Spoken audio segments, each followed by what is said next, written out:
Hello, good morning. In the last class, we had been talking about India's relations with West Asia, and we had looked at India's interest in this region, specifically focusing on GCC countries, Gulf Cooperation Council countries. So we saw that this is where India's main interests have been traditionally concentrated in terms of energy, or in terms of trade, or in terms of people, and thereby also on matters of regional security and stability. So in that context, we will be continuing today, and we'll look at relations with few countries of this region, for example, Saudi Arabia and UAE, and after that also relations with Iran, relations with Israel, and the relations with the Palestinian people to complete West Asia. So when we look at India's relations with Saudi Arabia, again, we don't expect that a standalone question would come from Saudi Arabia. So we only look at the relation with Saudi Arabia. So when we look at this relationship, we must remember that Saudi Arabia is an important regional power, and its influence comes from its energy resources. That's why it is important. And also its soft power through custodianship of the two holy mosques in Mecca and Medina. And then also traditionally it has been allied to the United States, right? So Saudi Arabia is a regionally important power. How do we engage with this country? So we can say that in recent decades, 2006, the Delhi Declaration, the then King of Saudi Arabia came to India, and India and Saudi Arabia declared the intent to develop strategic relations, meaning expand their relations. So this is something that these kinds of visits laid down the foundations of the current relations. 2010, the Indian Prime Minister, Dr. Manmohan Singh, visited Saudi Arabia. So in that particular year, the intent was repeated by Riyadh Declaration. So we can trace back the current strength in relations with the beginning made at the start of 21st century. So Riyadh Declaration, and then this has been followed up by Prime Minister Modi also. He has visited Saudi Arabia on multiple occasions, right? So this has been reiterated in these visits, in these political engagements. So that's where you will see that the relations today are in the form of a strategic partnership. It revolves around, first of all, enhancing political and diplomatic engagements. So that's the attempt to create more familiarity in this relationship. So that's where when 2019 Prime Minister visited Saudi Arabia, the announcement was made for a strategic partnership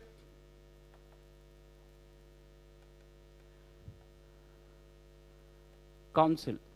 All right. So strategic partnership council right now acts as the highest regular dialogue body between India and Saudi Arabia. So this body discusses both politico, social, cultural issues, as well as security issues, and also economic and investment issues, right? So these are discussed under this particular dialogue.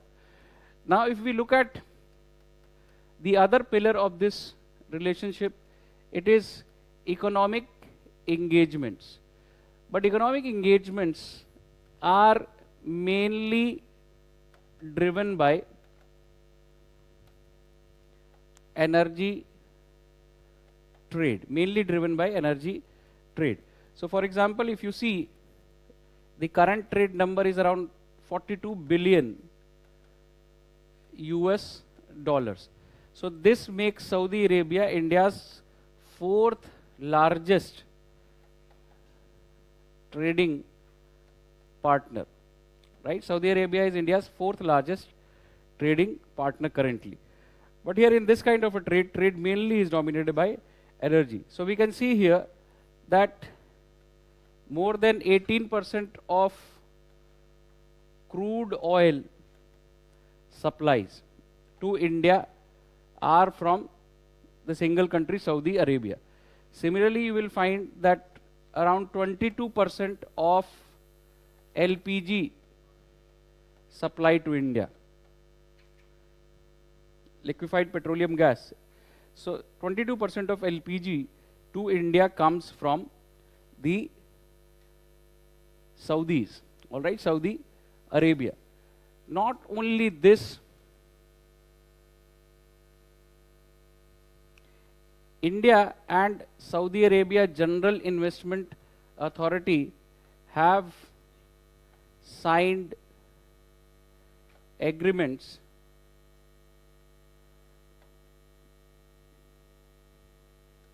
to promote investments.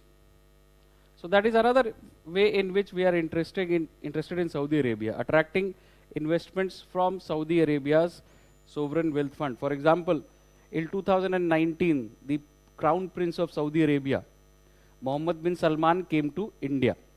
And Mohammed bin Salman said that India can absorb a Saudi investment of around 100 billion US dollars. So that was the intent. ऐसा नहीं था कि वो declare किया कि इतना हम invest करेंगे, but that is the intent, that Saudi Arabia wants to expand its investments, and India is one of the prominent countries where the investments can come in. But still we have the example. So we have the example of West Coast refinery or petrochemical project in Maharashtra,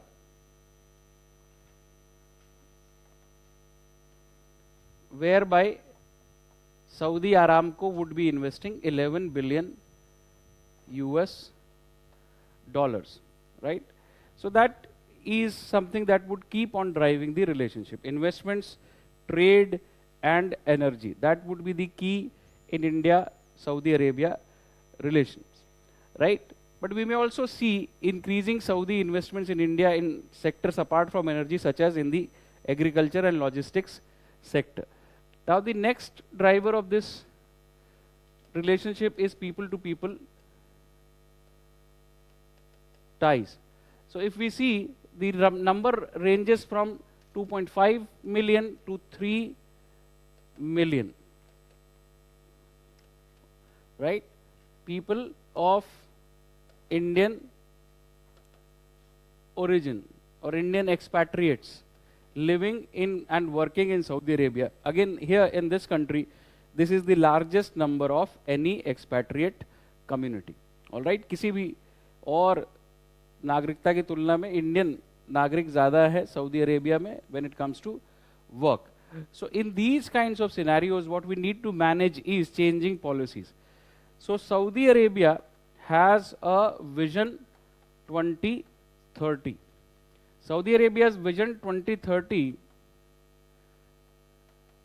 prominently focuses on diversifying the economy, diversifying and modernizing the economy. That's the aim of Saudi Arabia's Vision 2030. So on the one hand, India is identified as one of the 8 important partners, meaning the countries on which Saudi Arabia may focus. So that is the opportunity there. But this aim, ambition, may also lead to certain changes. So under this vision, Saudi Arabia has embarked on a policy called Nitakat policy or Saudiization policy. Nitakat or Saudiization or Arabization policy. So what does this mean? This means that this policy aims to promote, this policy of Nitakat aims to promote increasing the number of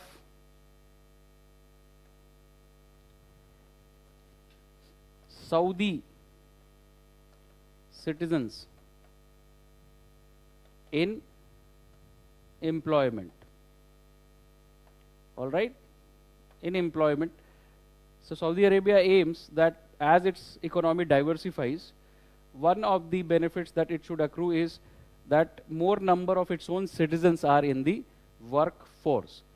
So traditionally the case has been that these kinds of governments have relied on an extensive system of social welfare. All right? We can say that from cradle, from birth to grave, the life of a citizen in these kinds of countries, in Saudi Arabia, has been subsidized by government support. Now that subsidy depends on the earning of the government. The earning of the government, mainly windfall, has come from oil trade. But oil, there are two things which may happen in the case of oil trade. One, world may gradually move towards renewable sources of energy. So that would weaken the oil trade. So if technological advancements take place. Second is oil itself has not retained a stable price. So oil prices have seen fluctuation. So when the oil prices are high, the state has a greater ability to support welfare of its citizens. All right? But when oil prices are low, it becomes a stretch. Right? So that's why Saudi Arabia, because of this reason, Saudi Arabia first wants to diversify its economy. And second, that since this system of welfare cannot continue for long, it wants to increase the number of people employed in the economy, all right, in the private and public sector. So, अब Saudi Arabia वाले के लिए employment बढ़ाना है, so that means that it may have an impact. It may have an impact on the opportunities for the Indians, all right, because Indians are workers in large numbers. And this is also happening in the context of what is called the Arab Spring. All right, Arab Spring is an event that is identified with the year 2011, late 2010, 2011. So what were Arab Springs? Arab Springs were a series of popular protests. All right, series of popular protests against the state or against the ruling dispensation. So many of these countries had long standing rulers, right, autocrats, dictators. So in 2011, before that nobody thought that they can be removed from power, but in 2010 December, something very innocuous happened which spread like wildfire, right? There was a vegetable vendor in Tunisia called Mohammed Bouazizi. Mohammed Bouazizi was selling vegetable, but there is so much of corruption in third world, in most of these countries. Even in India you will find we deal with it. So that vegetable vendor, who was a young person trying to do his job, was slapped by a policeman, all right, because he refused to pay bribe, and that vegetable vendor committed suicide, immolated himself, and that image was captured, and then through Twitter and Facebook it spread throughout the country. So it led to spontaneous popular protests. लोगों को गुस्सा आया कि ऐसा कैसे. So that became the starting point. The self-immolation of Mohammed Bouazizi in Tunisia became the starting point. But we say that with the help of social media, that is the time when social media is new, all right.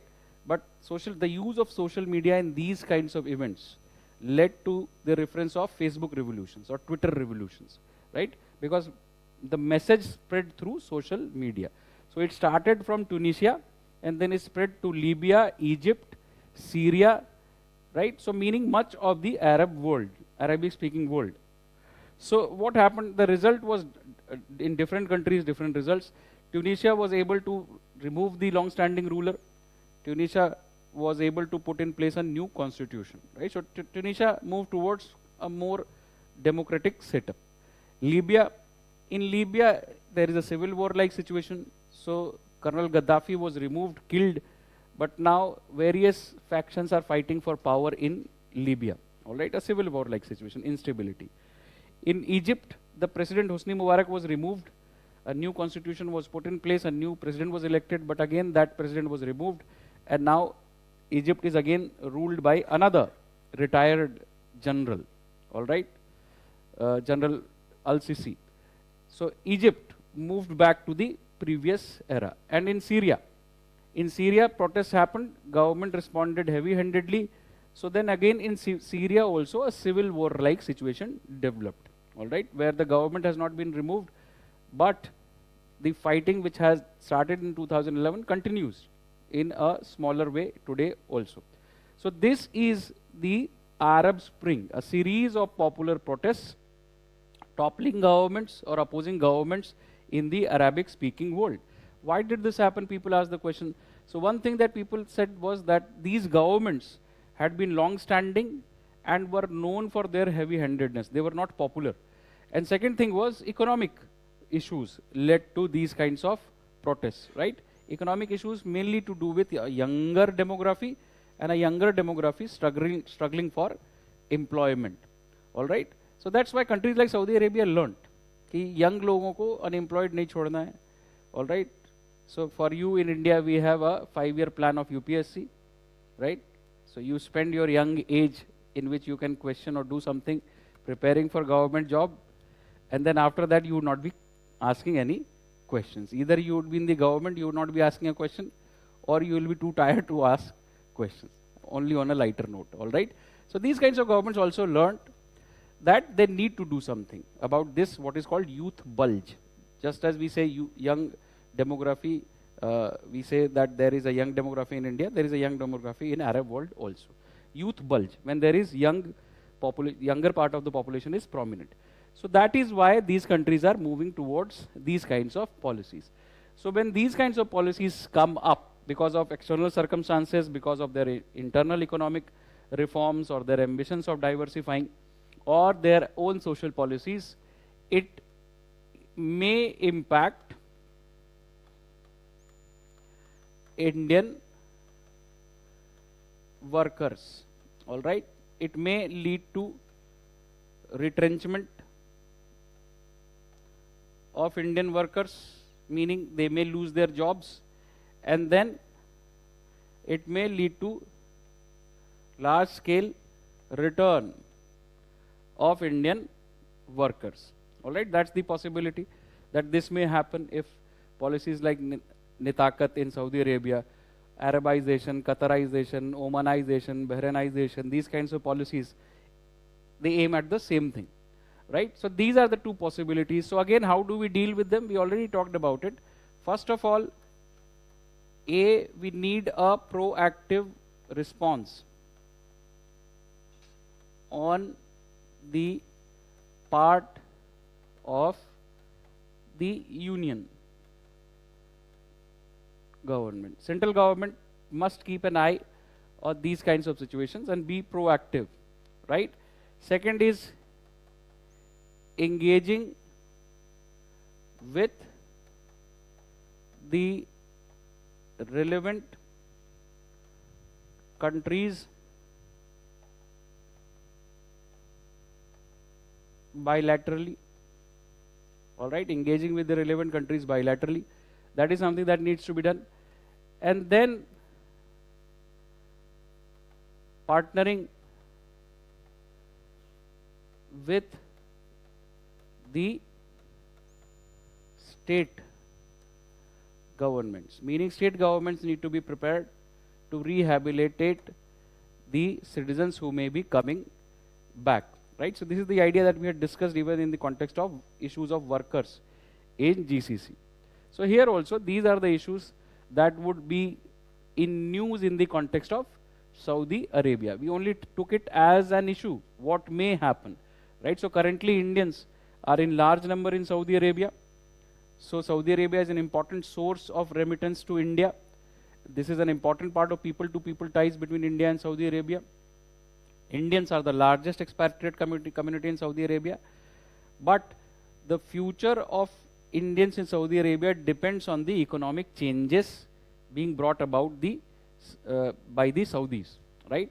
They have a vision 2030 under which they want to diversify their economic arrangements. One opportunity for India is that the Saudis identify India as one of the 8 important partners to engage with. But at the same time, the part of this vision would be increasing the number of Saudis in national employment, right? Which is called the Nitakat policy of the Saudis. So when this happens, A, it is largely a part of Saudi Arabia's own economic and social changes. B, it may have an impact on the opportunities for the Indians available in Saudi Arabia. So it may lead to retrenchment of Indians, meaning laying off of Indians. They may lose their jobs, and this may lead to a scenario, अब job नहीं है तो आप वहाँ रह तो सकते नहीं. So this may lead to a scenario of Indians coming back in large numbers, right? So places like Hyderabad or Kerala or Uttar Pradesh, wherever people are going there from wherever people going to Saudi Arabia in large numbers may be affected. So that's why we say A, proactive response is required, which means we need to keep an eye on the situation. We need to understand the situation better. B, we need to engage with the relevant bilateral government, in this case Saudi Arabia, but any of the government where such policies may be put in place to create an exception for the Indians or to manage the fallout better. And C, we are saying we need to have partnership or capacity building of states to manage the social issues, social economic issues of returning workers. So this is something that we understand in the context of people-to-people ties between Saudi Arabia. And we may also recall from last lecture that another important source of people-to-people ties is 200,000 Indian allowed for the Hajj pilgrimage. All right. So that is another element of people-to-people ties that India has with Saudi Arabia. All right. Saudi Arabia. Now, moving on, and let's look at why this relationship is a strategic one, strategic aspects. So first of all, when we say strategic, it simply means why this relationship is important. So it's a no-brainer that A, this relationship is strategic because of the important aspect of energy security. Second, this is strategic because of presence of Indian people in Saudi Arabia. Third, this is important because of Saudi Arabia being a regional power. Fourth, this is strategic because Saudi Arabia is an Indian Ocean region state. All right. So, for example, managing the issues of maritime security. Right. So that's something that we can say makes this relationship a strategic relation. You can add other points also, right? For example, Saudi Arabia being the custodian of 2 holy mosques. So in religious perspective, its significance would remain. Or the fact that Saudi Arabia may be an important country in the context of certain organizations is an influential member of OIC, Organization of Islamic Countries, and OPEC, but also G20. So then there are always prospects of building partnership at places like G20, where India and Saudi Arabia, both are members. Prospects of developing understanding at OIC and on issues of OPEC, where India is not a member. So this country is important. If you forget about the other things that people talk about, कि OIC ने resolution pass कर दिया, OIC was critical of India. So these are the things which need to be ignored. All right, these are the things which need to be simply ignored, because OIC itself has its own internal politics, right? So mainly in OIC, generally it is Pakistan's advocacy. Pakistan keeps on talking about issues related with India or the issue of Jammu and Kashmir. So it is not a primary issue for other countries of OIC, right? But they have a certain voting pattern in which they have been critical of India, not denying that, right? That OIC has criticized India. But then how much of a weight would you give to a criticism which is directed at you? ये तो आपके ऊपर होता है ना, कोई अगर आपकी बुराई करे, कोई अगर आपको कुछ बोले, तो आप कितना महत्व देते हैं उसको, राइट? उस पर डिपेंड करता है. अब आप ने पूरा एफर्ट लगा दें उसके क्रिटिसिज्म को जवाब देने में, तो इसका मतलब है कि आपके लिए वो बहुत इंपॉर्टेंट है, वो क्रिटिसिज्म बहुत इंपॉर्टेंट है. तो कभी कभी आपको क्रिटिसिज्म को ऐसे ही देखना होता है कि हाँ भैया हर साल ये कर देते हैं, all right. But you also have to look at the opportunities. इन OIC we have some of the important partner countries. For example, UAE, Saudi Arabia are important partners. Bangladesh, Maldives are important partners.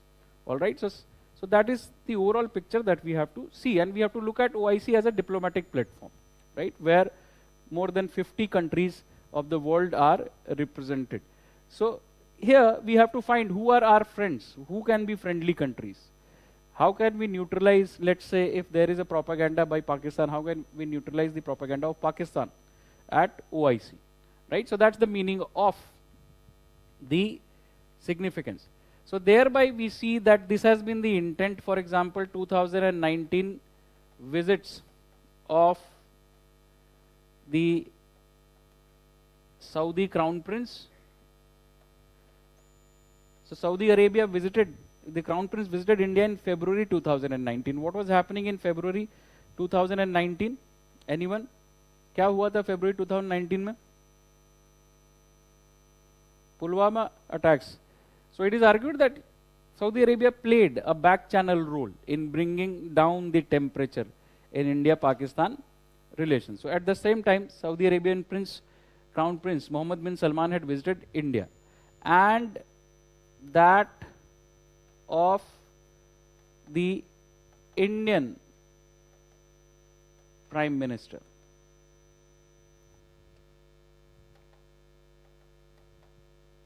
Emphasized the need for deepening the ties. All right, deepening the ties. So that's something that you will see. For example, yesterday somebody had asked a question कि भाई criticism हुआ India का, कतार ने किया, या बहुत सारी चीज़ें हुई, इंटरनल बातों में उन्होंने कुछ बात बोली.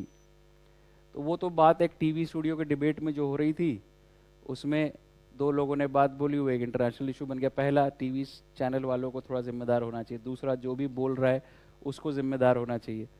और तीसरा, टीवी चैनल पे जो चल रहा है और कोई कुछ बोल रहा है, वो देशों के बीच का मुद्दा नहीं बनना चाहिए. All right. So one way is very simple. If जैसा मैंने कहा था, अगर किसी डिप्लोमेटिक प्लेटफॉर्म पे ये बात उठ रही है तो वहीं पे उसको जवाब देना बनता है. पब्लिक में इस बारे में डिस्कोर्स नहीं होता कि वहाँ के मिनिस्टर कुछ बोल रहे हो, यहाँ के मिनिस्टर पब्लिक में जवाब दें. So appropriate forums we talk about these kinds of issues. But we should not in all this, जो भी होता है, बहुत विवाद हो गया, बहुत टीआरपी वाला वो हो गया, प्रोग्राम हो गया, लोगों को बहुत गुस्सा आ रहा है फॉर वन रीजन और दी अदर. सो उस केस में भी हमको ये नहीं भूलना चाहिए कि भाई ऑफिशियली क्या हो रहा है. All right. When the prime minister is visiting, when there are official meetings, what is being talked about, this is something that we should not forget. क्योंकि generally IR or for example any subject of UPSC is not about controversies कि controversy में side ले लो, है ना, आपकी side क्या है. UPSC is not interested in knowing your side. UPSC is interested in knowing your understanding. What do you understand are the fundamental aspects of any particular issue. So that's why I'm saying 2019 Prime Minister visited Saudi Arabia.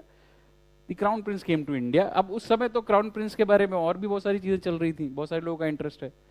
For example the murder of a US journalist, है ना, तो उसमें बहुत लंबा चौड़ा US और Saudi Arabia के बीच चल रहा था. लोगों को इसमें इंटरेस्ट है कि भाई कैसे मारा, क्यों मारा, किसने मारा.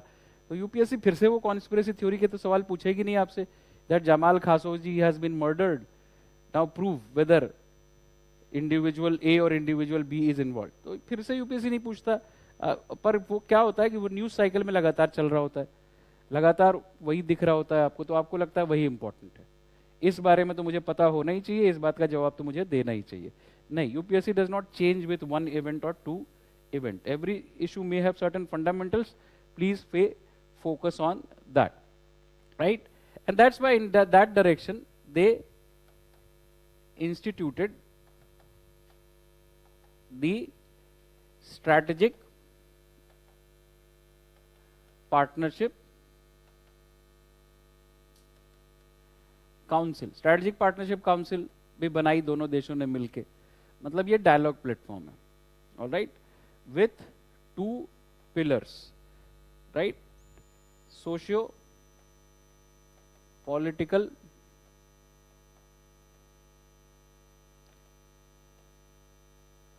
security pillar, and second is energy economy, meaning issues of trade and investment. इन 2 मुद्दों पे हम बात करते हैं इस स्ट्रैटेजिक पार्टनरशिप काउंसिल में. कोई socio political cultural security related issue है उस पर भी बात होती है, कोई एनर्जी इकोनॉमी इन्वेस्टमेंट से रिलेटेड इशू है उस पर भी बात होती है. तो this is what the appropriate platform is. अगर कोई बात आई तो इस तरह की प्लेटफॉर्म से हम बात करते हैं, right. So this is something that we need to remember. And then we constituted Al Mohed Al Hind as the first naval exercise between India and Saudi Arabia. But before this also we have established cooperation in intelligence sharing, all right, intelligence sharing or dialogue on counter radicalization measures. So we are already trying to develop these relations with these kinds of countries, with countries like Saudi Arabia. The simple idea is that no matter what you hear about it, there are other aspects also, है ना, कि मदरसों को funding कहाँ से आती है, radicalisation बढ़ाने में सऊदी अरेबिया के ऑर्गेनाइजेशंस का भी रोल है. So any country is a diverse country in terms of who are different influential sections.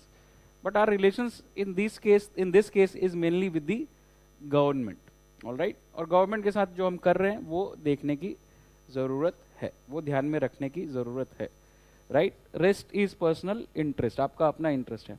Shararmin says, what about Caucasian countries? Caucasian countries are Azerbaijan, Armenia and Georgia. They are not part of West Asia and they are generally not important when it comes to the examination beyond the current affairs. So after talking about Saudi Arabia, let's talk about the UAE. All right, UAE. So we define this relationship as a comprehensive strategic partnership. This relationship is called comprehensive strategic partnership. All right, and in my opinion, and generally also for what has happened in this relation, this is the most favorable relationship that we have developed in this part of the world, right? Why? Because of the kinds of activities which are going on. So UAE became a federation in 1971, all right, UAE. So that is where UAE comes into existence. So fairly new country. And India established relations with this country formally in 1972. So our relationship dates back to this period. So what are we today seeing is 50 years of India-UAE relations, all right? So 50 years of, that's why mentioning these numbers, right? 50 years of India UAE relations. Right? So if you see, traditionally also, with the Arab world, with GCC countries, India had close ties. In what sense?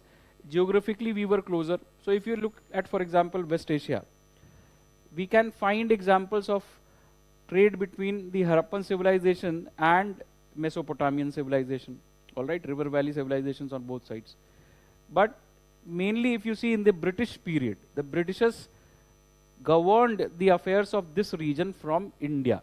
All right, in the British period, they took decisions about this region from India, because British had by and large established their influence in this region by the 20th century. Right? So in that period, you will see in general also Indian trading communities are moving to this region. So बहुत सारे लोग बहुत समय से यहाँ पे रहते रहे, right? Because traders used to move from west coast of India to this region. Now these relations have been consolidated in the modern times also. So you will see 2016 PM's visit to UAE highlighted the significance of this relationship. 2017, Sheikh Zayed Al Nahyan, the Crown Prince of UAE, was the chief guest of the Republic Day parade. All right, what do these kinds of events mean? That both sides give significance or importance to each other, right? So you will see that a contingent from UAE's armed forces also marched on the occasion of Republic Day parade recently. So this is a relationship which then was upgraded to comprehensive strategic partnership. And if you see in this relationship also, we have the aspects of relations which are significant in terms of being noted. So if you look at people to people ties, this is where you have a large concentration of Indians. 3.5 to 4 million Indians living and working in UAE. This is the highest number in the Gulf Cooperation Council countries. This is the second highest number in terms of concentration of Indians anywhere in the world after United States. All right. So United States, UAE, these are two of the largest countries in terms of concentration of Indians. 3.5 to 4 million Indian people living and working there. That's where you will see around 15 to 17 billion US dollars of remittances are transferred from UAE to India. Not only this, while 60% of Indians are blue collar workers, there is a good mix of rest of the 40%, good mix of entrepreneurs, professionals in this population of Indians which is located in the UAE. So we highlight that people to people ties, the contribution of Indians in the economic life of UAE is an important part of our strategic relations. The contribution of Indians is also recognized, acknowledged in UAE, right? It's slightly different country as compared to others in the region, more liberal in its approach and diversified its economy earlier. And we also see that this is highlighted by how it's easy to go to UAE. So we have more than 1,000 flights connecting, 1,076 flights connecting India with various destinations in UAE. Matlab, visa मिल गया तो plane भी मिल जाएगा, flight भी मिल जाएगी. There are more than 1,000 options available to UAE, right? Even if you see Mumbai to Delhi and Mumbai to Dubai, the distance if you compare, they are similar. All right, Mumbai to Dubai would be a shorter distance as compared to Mumbai to Delhi. So then you will see frequency of Indians visiting this region is also high. As I had said, 50% of Indians transit through the UAE. So it's very clear, amply clear, that people-to-people ties is first and foremost an important pillar of this comprehensive strategic partnership. The way in terms of location of Indians, their numbers, their contribution to economy, their contribution to UAE economy, or in terms of moving population, people who are migrating, people who are traveling would pass through Indians, right? जैसे बहुत सारे fugitive economic offenders हैं, they would be also passing through UAE. So good relations with this country can mean that they may be apprehended at the airports of these kinds of countries. Now, we have another pillar called economic engagements. Here also, though oil trade is there, but trade is much more diversified. So as we know that UAE is India's third largest trading partner, in the world, with, as we had seen yesterday, around 72 billion US dollars of trade. 72 billion US dollars of trade. Traditionally, it has been our most important market in West Asia, export market, right? Traditionally. And even in the future, we suppose that this would be the case. Why? Because we have such arrangements. So we have a currency swap arrangements with UAE worth 75 billion US dollars. All right. So that is another special economic aspect of the relations. And after that, we have signed a CEPA, Comprehensive Economic Partnership, in 2022. So what is it that it aims to do? So it aims to liberalize trade by these kinds of measures. Reduce tariffs, or not reduce, but eliminate tariffs on 90% of goods exported by India to UAE. So it would reduce the burden of tariff, and thereby it would benefit more than 90% of what India exports to the UAE. And that's where we expect there may be concrete benefits. What kind of benefits?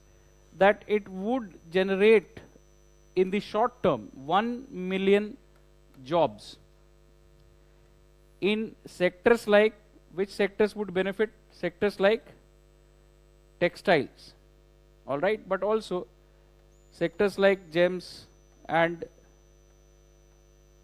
jewelry, sectors like pharmaceuticals, or sectors like leather goods. So in different areas of manufacturing, we expect that this free trade agreement would generate enough demand in that market, thereby it would lead to 1 million jobs, generation of employment, right? Then it would open up the market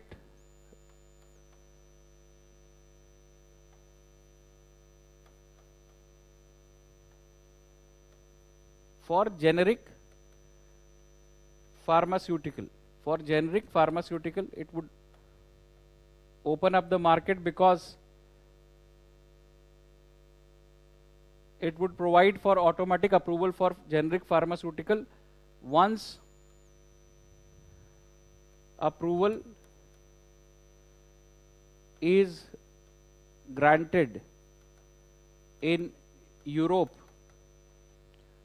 or USA. All right. So generally, if generic drugs, every country has its own approval procedure, right? And this approval and standard procedure has become important in the case of, in the context of what is happening. For example, there have been reports that more than 100 children have died in Gambia because they used cough syrup which was substandard, and unfortunately the allegation is that that cough syrup was provided by Indian generic pharmaceutical companies. So we have a large generic sector. That's a different issue. In this year you will see a lot of articles appearing in the newspaper on generic pharma sector standards, etc. क्योंकि इस तरह की चीजें हो रही है. But here we need to understand that when it comes to trade in medicine, trade in pharmaceutical, it is obvious that higher standards would be expected. So approval का हर देश का अलग अलग अपना प्रोसीजर है. यूएई के साथ फ्री ट्रेड एग्रीमेंट भी है कि अगर कोई दवाई यूएस या ईयू मार्केट में ऑलरेडी अप्रूव्ड है तो उसको अलग से अप्रूवल लेना नहीं पड़ेगा यूएई में. So this would again open up the market for generic pharmaceuticals in the UAE, right? Then we are saying that why this agreement is new, because it clearly spells out stringent provisions on rules of origin, stringent provisions on rules of origin, all right?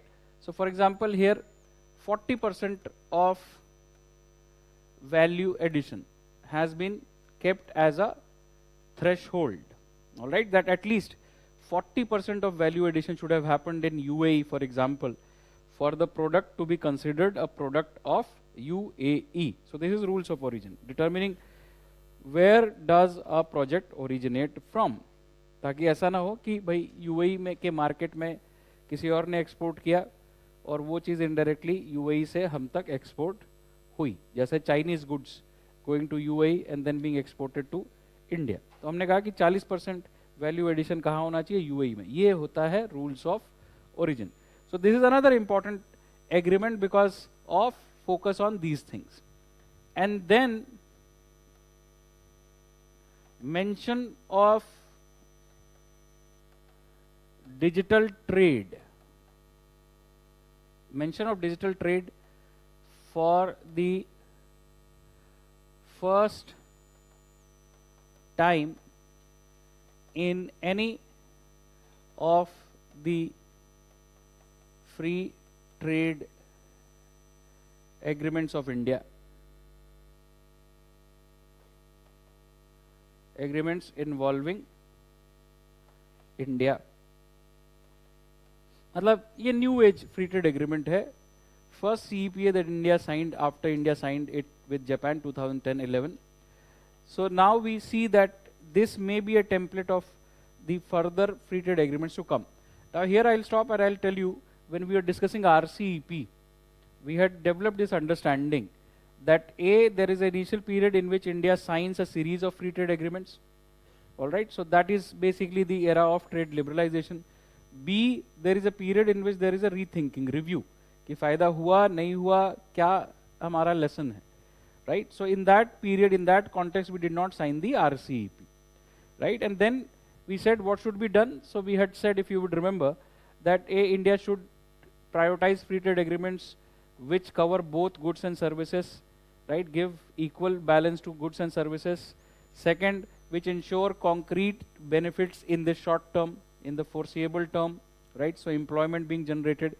Third, we said that these kinds of initiatives should have a concern for India's interest. For example, when we did not sign RCEP, one of the concerns was that RCEP does not have stringent rules of origin provisions. ऐसा हमने कहा था, आपको याद है? Do you remember when we were talking about RCEP?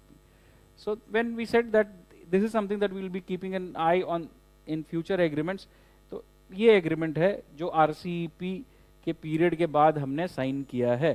तो इसके अंदर rules of origin भी है. डिजिटल ट्रेड हम कहीं और बात करते नहीं है, ये नया एरिया है। तो पहली बार डिजिटल ट्रेड का मेंशन है यूएई के एग्रीमेंट में, एक चैप्टर है, कुछ मतलब कोई भी इफेक्टिव प्रोविजन नहीं है, बट हमने एक स्कोप रखा है उसके लिए कि डिजिटल ट्रेड भी जरूरत पड़ने पे कवर हो सकता है इस सीईपीए में। जनरली इंडिया डिजिटल ट्रेड के बारे में बात नहीं करता, so that's how it is different, and thereby it is expected that the CEPA would help in achieving 100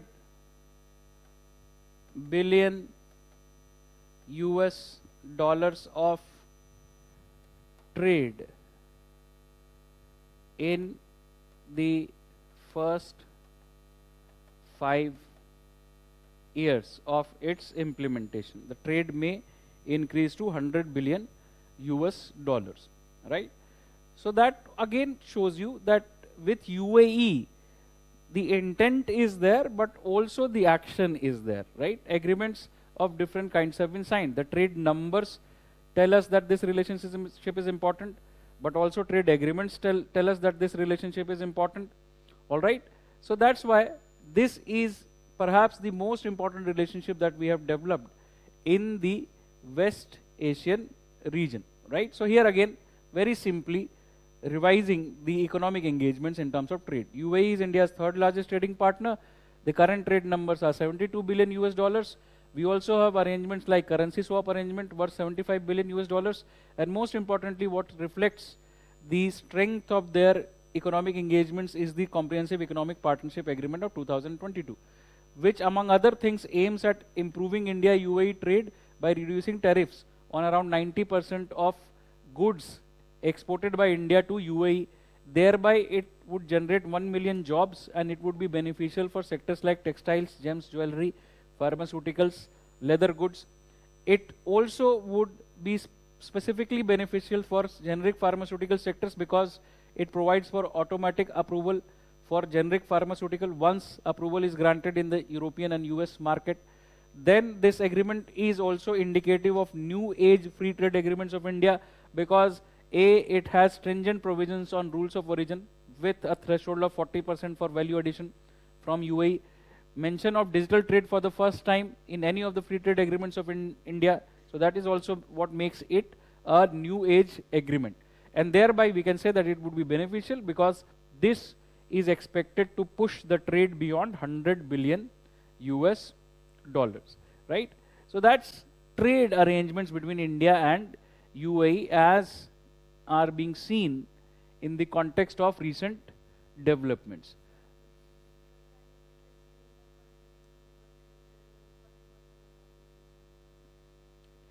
So I'll ask you questions. Were you there in the RCEP class? Were you there in the RCEP class? You don't remember. इतने लंबे समय से हम बात करते रहे, people forget. So rules of origin we had mentioned for the first time when we are talking about RCEP.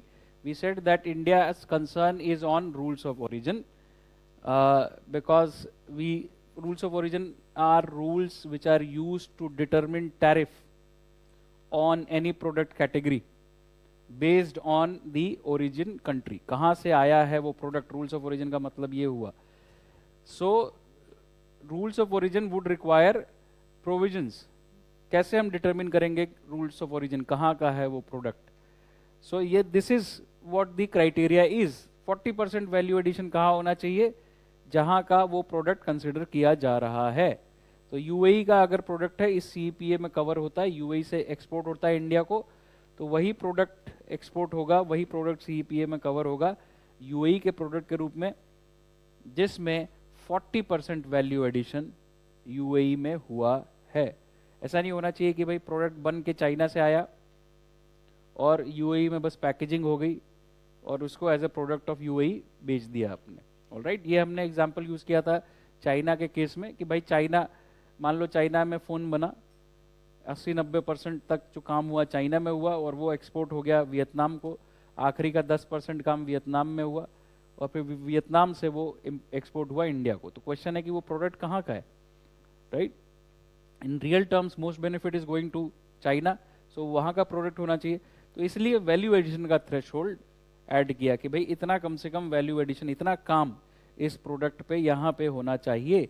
तो ये है रूल्स ऑफ ओरिजिन, राइट? तो यहाँ पे हम कहते हैं एक क्राइटेरिया तय कर लिया कि कम से कम 40% वैल्यू एडिशन होना चाहिए यूएई में for that product to be considered to be a product of UAE, right? Why is it important? Because UAE itself is not a manufacturing country. UAE manufacture बहुत ज़्यादा नहीं करता, right? In this between these two India is a manufacturing country, right? So यहाँ पे चलिए let's move forward, right? And then let's look at another aspect of economic engagements, which is investments. All right? So here also we will see some prominent numbers, So for example, again, a 75 billion US dollars of commitment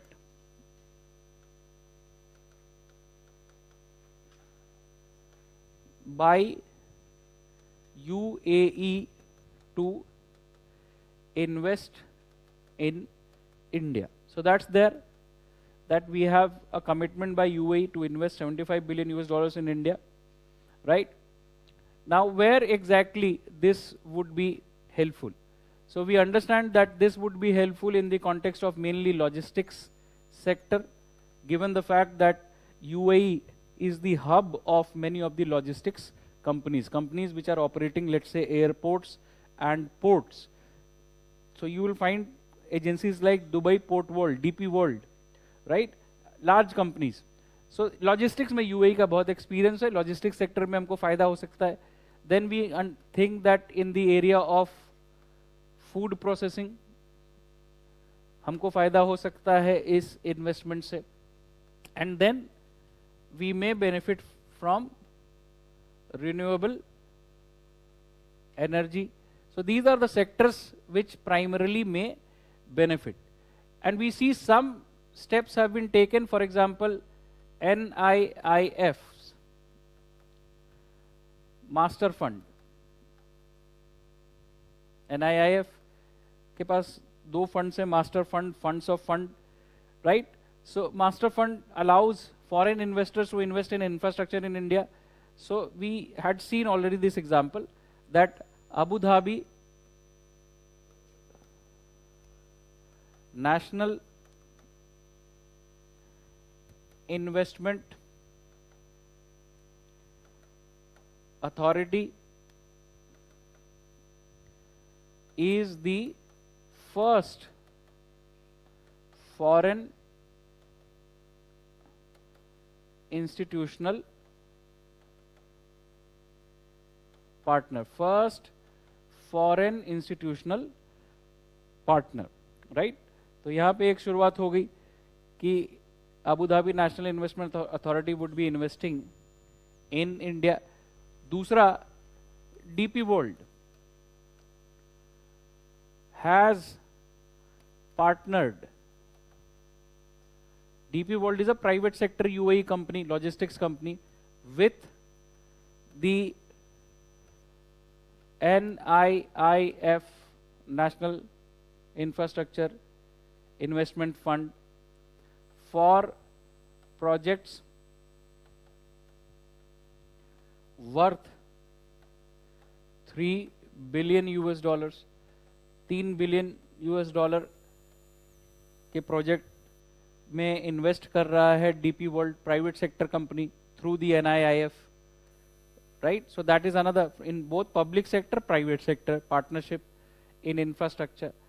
Then India and UAE have, during visits and dialogue, emphasized on projects like logistics hub in Jammu and Kashmir.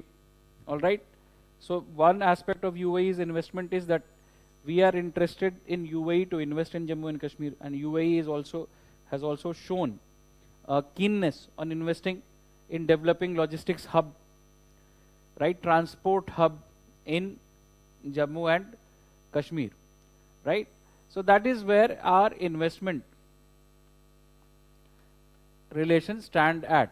So we have constituted a special desk for investments, desk for investments from the UAE in Invest India. All right. So invest India office के अंदर हमने special UAE desk बनाया है क्योंकि हम ये investment को attract करना चाहते हैं, the investment which has been promised by UAE. And one example that we have already talked about it, West Coast Refinery, right? So that would be a partnership between India or Indian companies, Aramco from Saudi Arabia, ADNOC, Abu Dhabi National Oil Company from UAE. So West Coast Refinery project, वहाँ पे 11 billion US dollars आएगा UAE से. So again, this side of the relation seems to be very prominent. Investment relations with provisions, commitments, and efforts being made. So this also very simply tells you that why this is a comprehensive strategic partnership. इसका और कोई मतलब नहीं है. Remember, in the examination you are never making an economic policy or a foreign policy. In the examination you are showing, question एक ही है कि भाई इस रिलेशन में इंडिया के लिए क्या रखा है, what is the nature of this relationship, क्या अपॉर्चुनिटी है इंडिया के लिए, क्या करना चाहिए, that is the nature, right? और अगर कोई चैलेंज आ गया तो चैलेंज है कॉन्टेक्स्ट में. So that's why information. Now energy.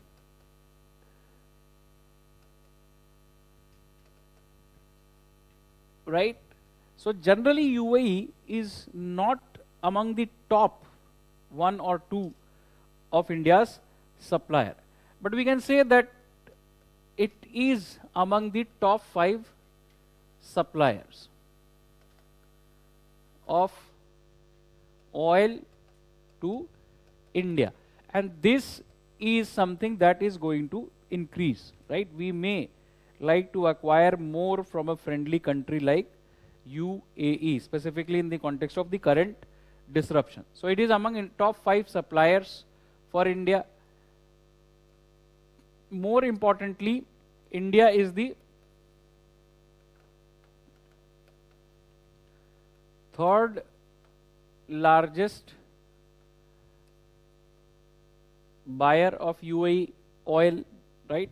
After Japan, China, these kinds of countries. So both sides, there is enough interest to sustain this relation. We also have cooperation in strategic reserve storage. तो यहाँ से strategic reserves में भी हमने यहाँ का oil store किया है. Then we have another form of cooperation which is 10% of stake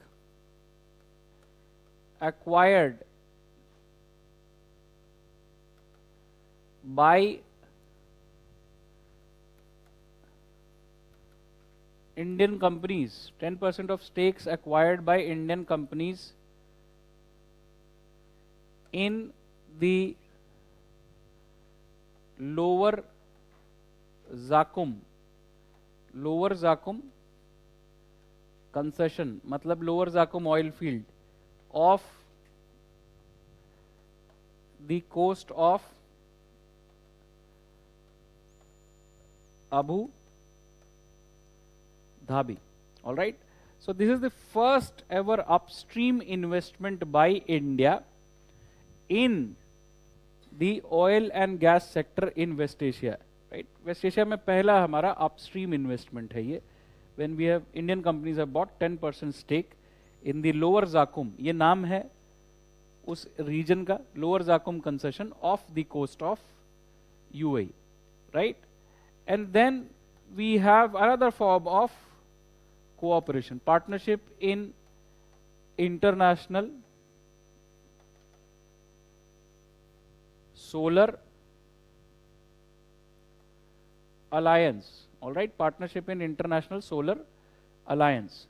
So that is also there, right? And bilateral arrangements on cooperation in renewable energy cooperation, ये भी है, इसमें भी हम interested है. So here also if you see in this case, much diversified relations, buyer seller भी है, upstream activities में भी engagement है, diversify होता है engagement in the context of renewable energy also.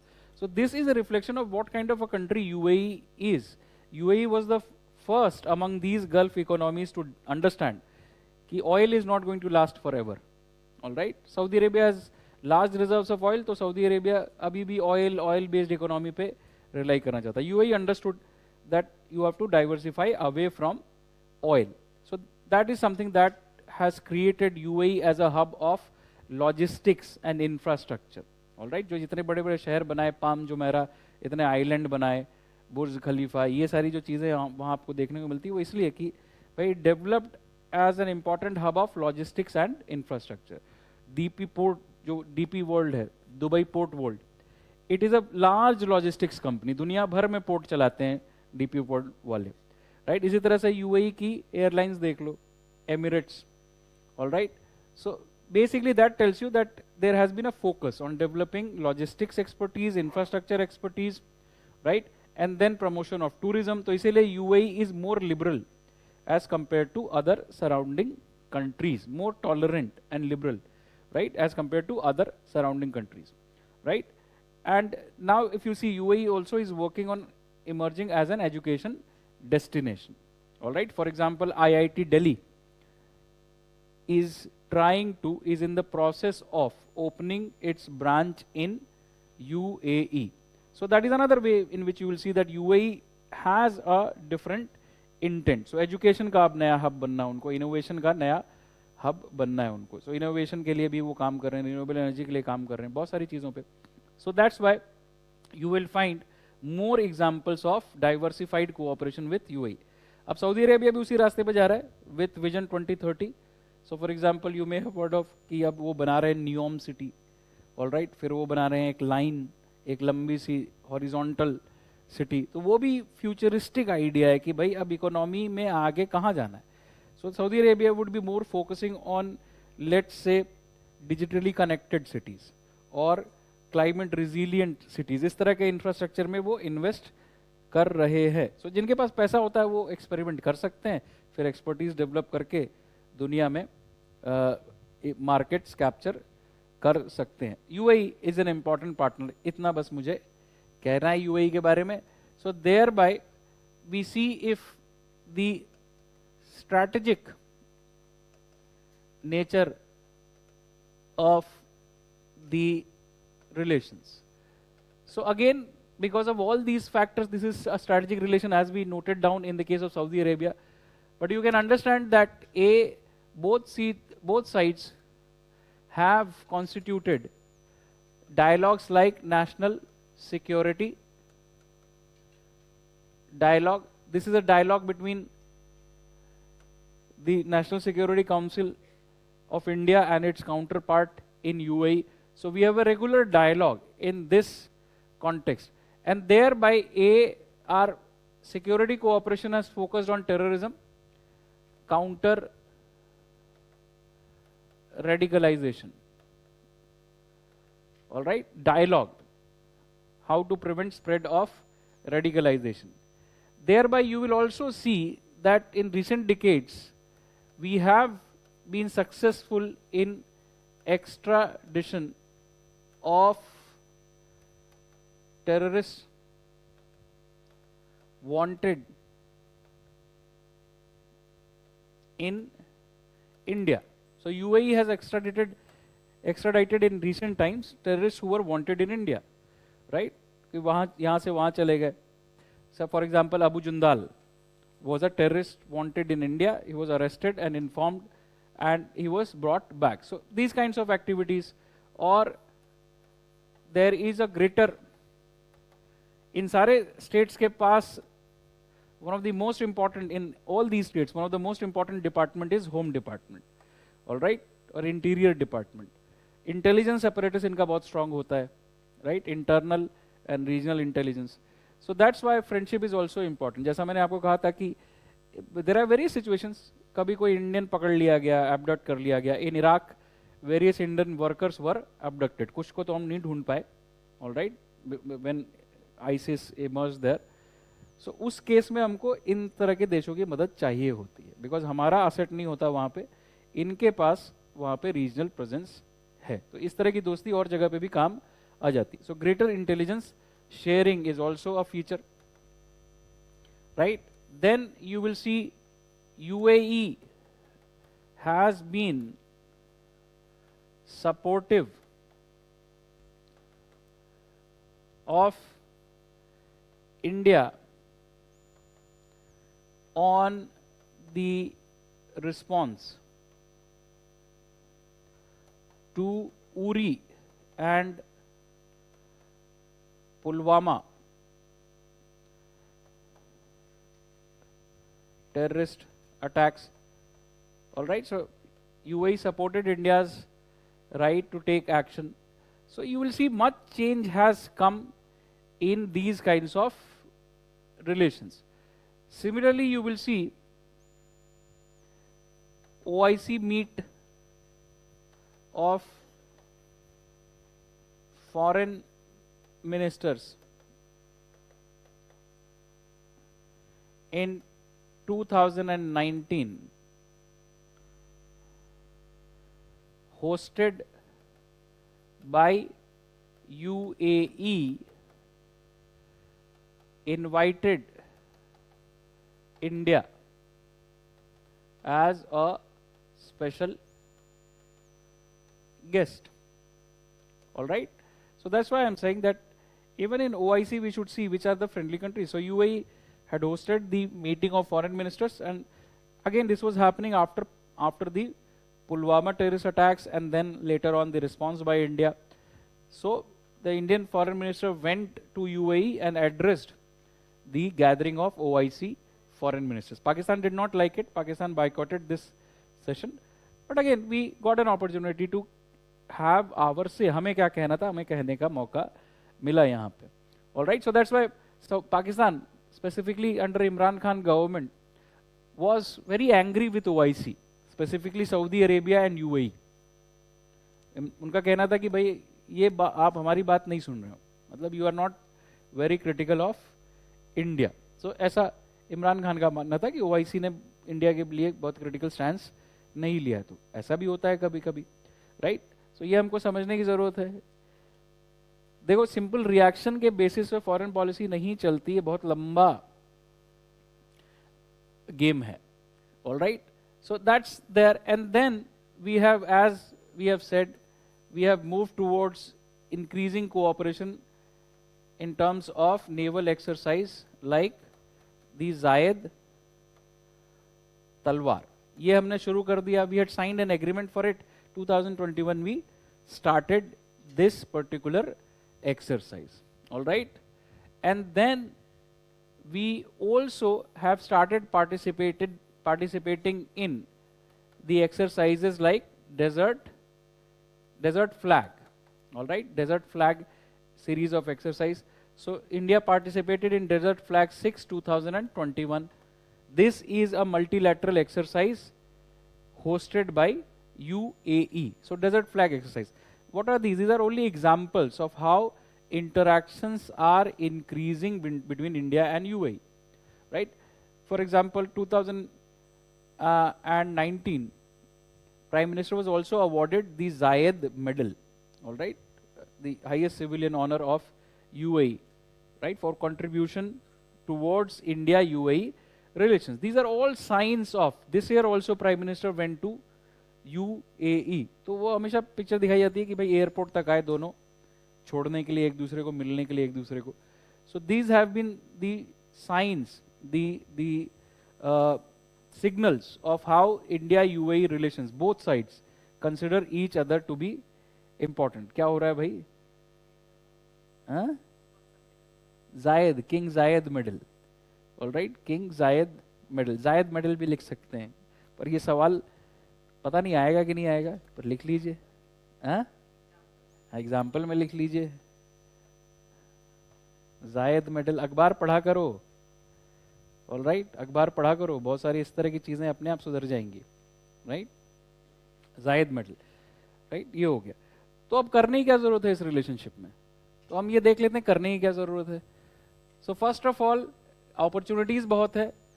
So India needs to work on channelizing UAE's committed investments। अब CEPA हो गया, अदरवाइज हम ये कहते हैं कि there is a need to consolidate the economic ties by signing a free trade agreement, but वो हो गया। तो channelizing UAE's committed investment, 75 billion US dollar UAE ने कमिट किया है।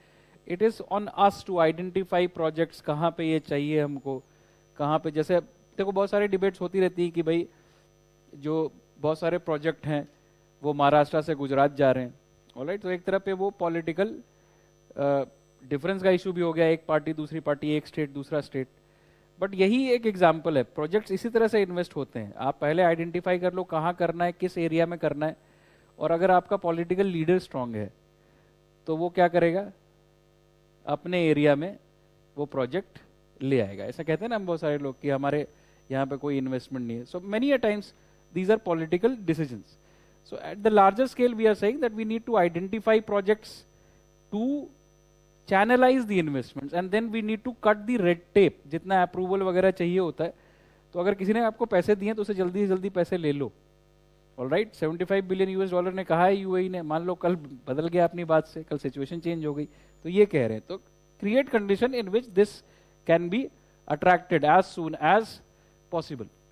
Secondly, they have committed to, and that's why we are saying that partnership in third countries can strengthen the cooperation further। all right, strengthen the cooperation further। तो इसका मतलब है कि ये कहाँ कहाँ पे ये काम आ सकता है, third countries, Africa. All right, even for that matter अगर सिचुएशन अलाउ करे तो अफगानिस्तान की, मतलब अब इस नए फेज में अगर इंडिया जाता है अफगानिस्तान, जो पहले फेज में इंडिया ने इन्वेस्ट किया अफगानिस्तान में, so that was in large part supported by the presence of US. तो कोई ना कोई एक बड़ा पार्टनर चाहिए हमको सस्टेन करने के लिए। इस बार अगर हम जाएं अफगानिस्तान तो हम कोशिश करें कि हम इस तरह के देशों के साथ जाएं। All right, partnership in Africa, Afghanistan, central Asia, ये सारी जगह पे हम पार्टनरशिप कर सकते हैं with the UAE. partnership in third countries, any kind of partnership, infrastructure investment, development projects, right? So ये दूसरा। and the Abraham Accords, कब साइन हुआ Abraham accords, 2020, has paved the way for, अब I2U2 पे तो यूपीएससी ने question पूछ लिया। All right, paved the way for I2U2, तो I2U2 इस तरह के रिलेशन में एग्जाम्पल हो सकता है। The Abraham accords has paved the way for I2U2 like initiatives. So this platform should be used to enhance regional cooperation, right? Meaning regional cooperation का मतलब एक तरफ इजराइल है, एक तरफ यूएई है, एक तरफ इंडिया है, ट्राइलैटरल कोऑपरेशन, यूनाइटेड स्टेट्स भी है। मतलब कि पार्टनरशिप को रीजन के अंदर भी स्ट्रेंथ का जरिया बनाना चाहिए।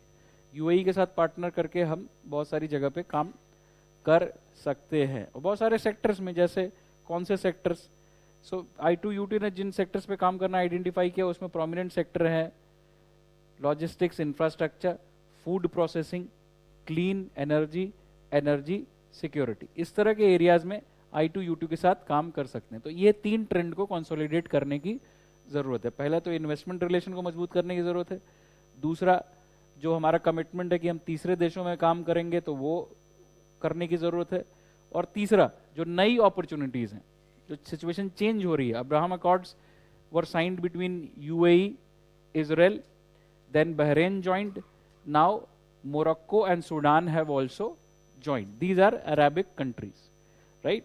So this means that this is a starting of normalization of relations between Israel and Arab states. अगर ऐसा होता है, so then we are saying that much regional opportunities would open up for cooperation, क्योंकि झगड़ा कम, cooperation ज़्यादा हो सकता है। So इसलिए इस तरह के नए ट्रेंड का भी फायदा हमको उठाना चाहिए। That's the simple meaning of it. That's the simple meaning of what we have discussed so far, right? So here is a break. Please take a break. After the break, we continue and we complete West Asia by discussing now Israel, Palestine, and then Iran. Okay. चलो वापस आते हैं, शुरू करते हैं। तो अभी तक जो हमने रीजन देखा है उसके कुछ मैप देख लेते हैं और फिर आगे की तरफ बढ़ते हैं, कुछ क्वेश्चन देख लेते हैं। ऑल राइट, सो ये रीजन हमने देखना शुरू किया जिसको वेस्ट एशिया बोलते हैं। All right, can you name, let's simply exercise your brain, can you name these countries? ये कौन सा देश होगा? ये ईरान, ये वाला देश, अफगानिस्तान, पाकिस्तान, तो ये पाकिस्तान है। Alright, obviously South Asia, alright, South Asia, Indian Ocean, alright. So अब ये कौन सा देश है? राइट, नाम है नहीं इस पे तो बात करते हैं। चलो ये बताओ, ये कौन सा देश है? ये कौन सा देश है? Kuwait. All right, this is Kuwait, right? So which country is this? Yes, Saudi Arabia. So which country would be this? Yemen, Oman. Very good. Oman. What is this? UAE. Good. What is this? पक्का? देखो confuse होने लगे, ये क्या है फिर?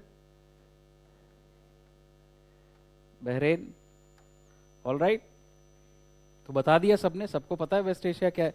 सो this is the Gulf region, the Gulf region that we have been so far talking about, most important focus for India's foreign policy. So which are the countries, जो इस मैप में दिख रहे हैं, which are the countries not part of the GCC? Countries not part of the GCC, which are the countries not part of the GCC? Yemen, ठीक है, this is Yemen, and Iran and Iraq. All right, so GCC is this. दिख रहा है आपको? Saudi Arabia, Kuwait, Bahrain, कतार, UAE, Oman, 6 अरब gulf monarchy. ये gulf क्या है? What is the Gulf? This water body is the Gulf, Persian Gulf. All right, अब अरब वाले इसको पर्शियन गल्फ नहीं कहते यूएन वगैरह के मैप में, लेकिन पर्शियन गल्फ कहते हैं। नाम पर्शियन गल्फ है, राइट?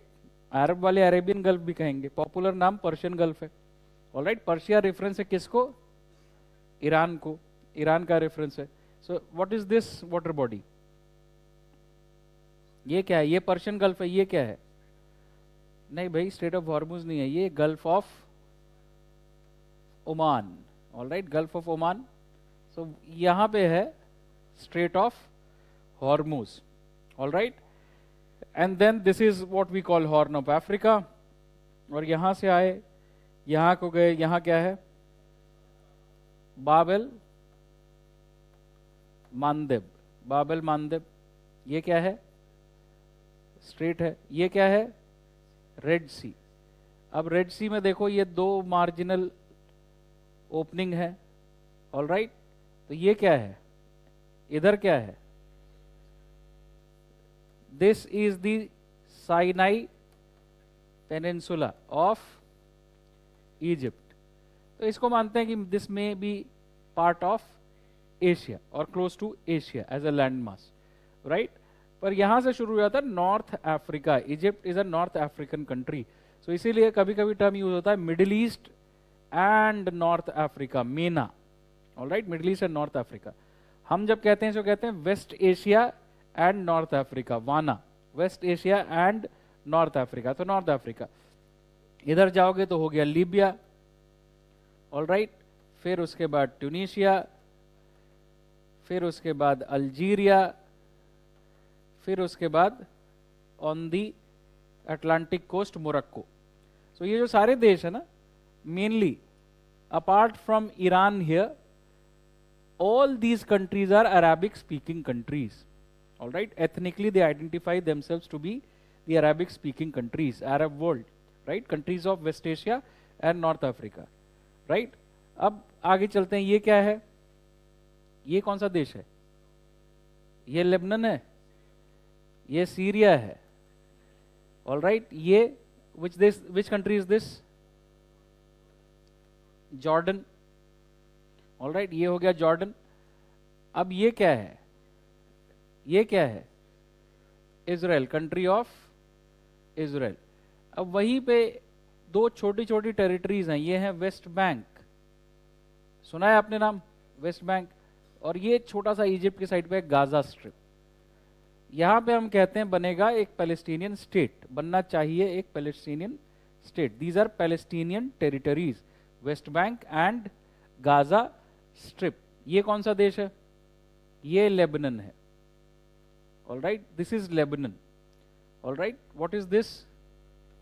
टर्की। टर्की ना तो इधर है ना उधर है, ऑल राइट। यूरोप वाले अपना हिस्सा मानने को तैयार नहीं, और अरब कंट्रीज अपना हिस्सा मानने को तैयार नहीं। So Turkey is also a unique country in terms of its identity. So Turkey is also not an Arabic country, right. So बहुत सारी चीजें हैं इस पूरे रीजन में। Predominant religion is Islam, all right. Predominant religion क्या है? Islam है।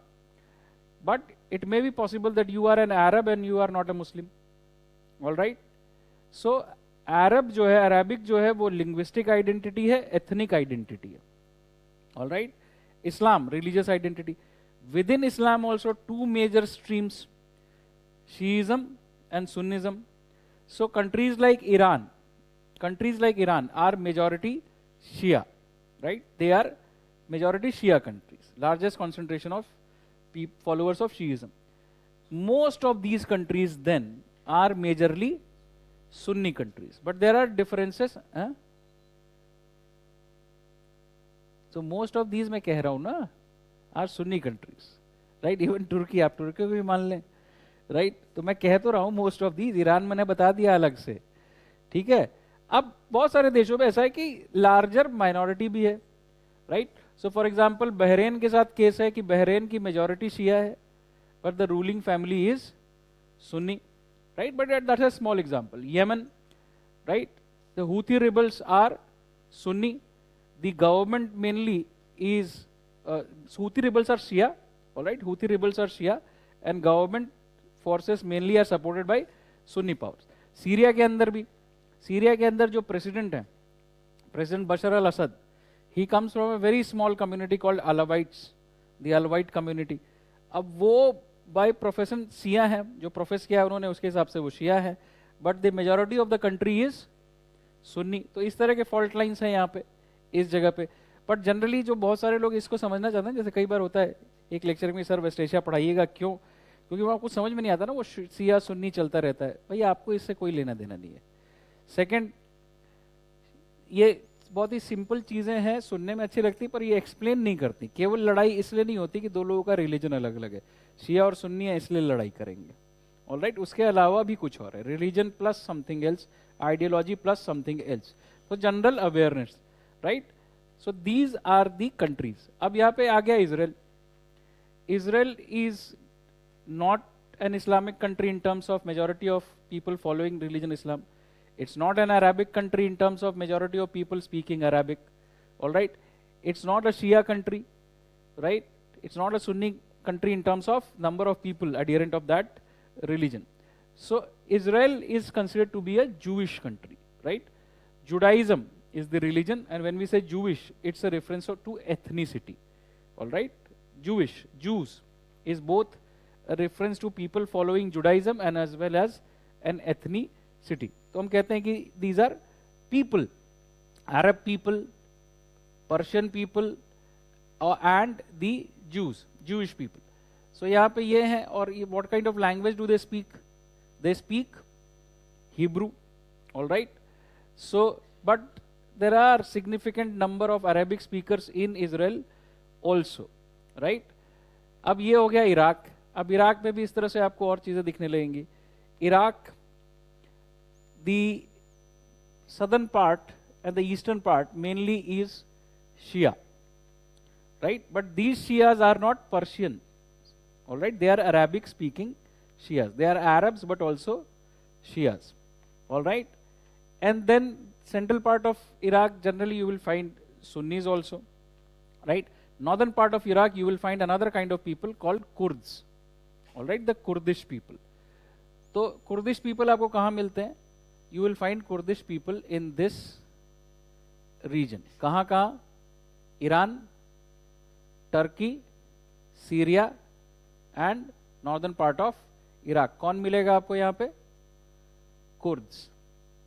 They have their own language, Kurdish. They are not Arabs, they are Muslims, they are Sunnis. But another level of difference आ गया. कहाँ पे difference आ गया? भाई, only because they are Sunnis, they would not have similarities beyond a point with the Saudis. क्योंकि they are very proud of their Kurdish language, Kurdish heritage. All right. So people define their identity in different ways. West Asia sometimes is defined in very narrow terms, but West Asia is, in my opinion, a diverse region, right? You will find adherents of all three faiths here.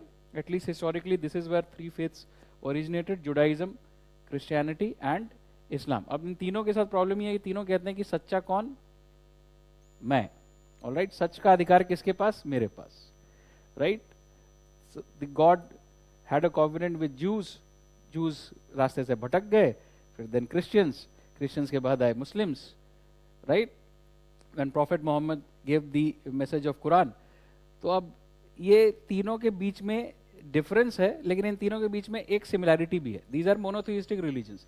They more or less agree on some traditions. For example, the figure of Abraham.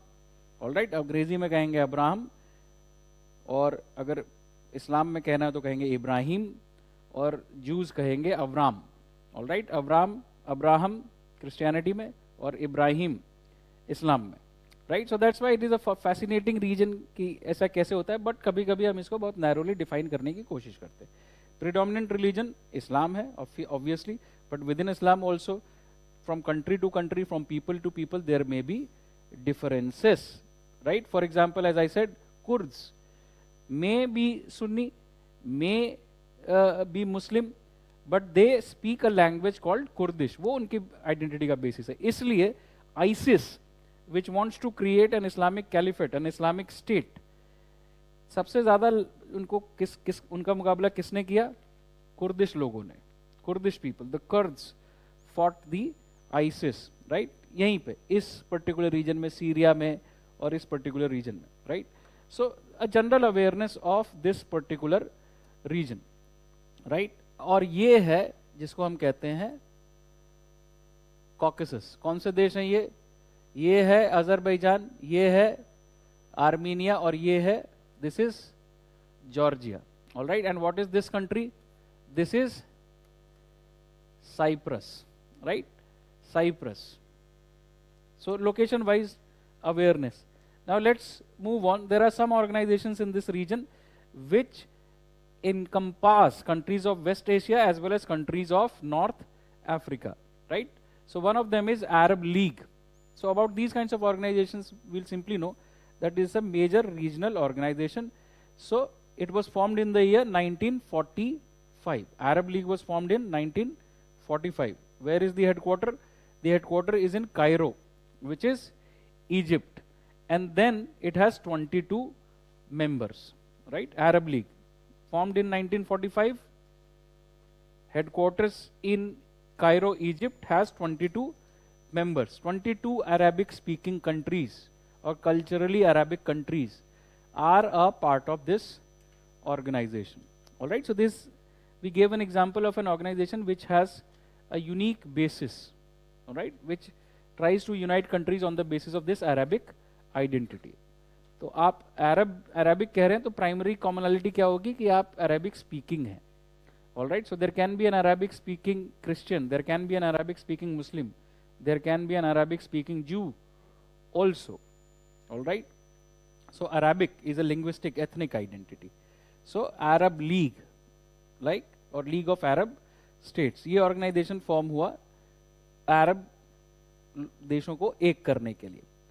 ये क्या है? What is this picture?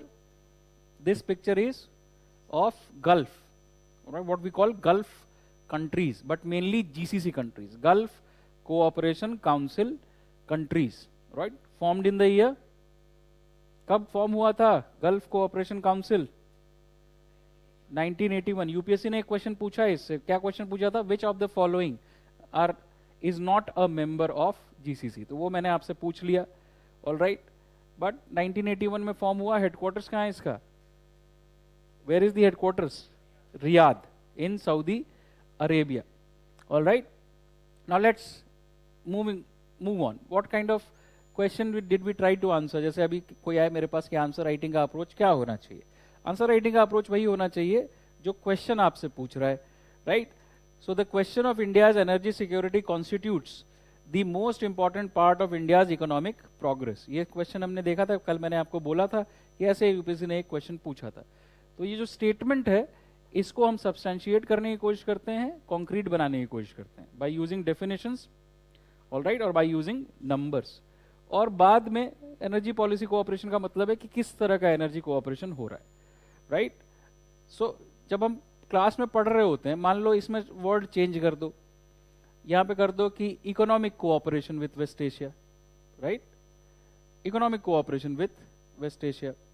और पहला statement कुछ और कर दो, मान लो कहो कि वेस्ट एशिया और West Asian countries can be an important part of India's economic progress, right, in this context. तो जब आंसर लिखना हो ना, एक आंसर तो मैंने लिखा दिया, इसका डिटेल में बताया कैसे करना है. अब ये यूपीएससी का क्वेश्चन यूज करो, use this question of UPSC, change the words, change the words, make your own question. ये दूसरा तरीका हो गया आंसर राइटिंग सीखने का. All right, just go to any UPSC question. ये तो नहीं होगा ना कि यही क्वेश्चन आ जाएगा अगली बार.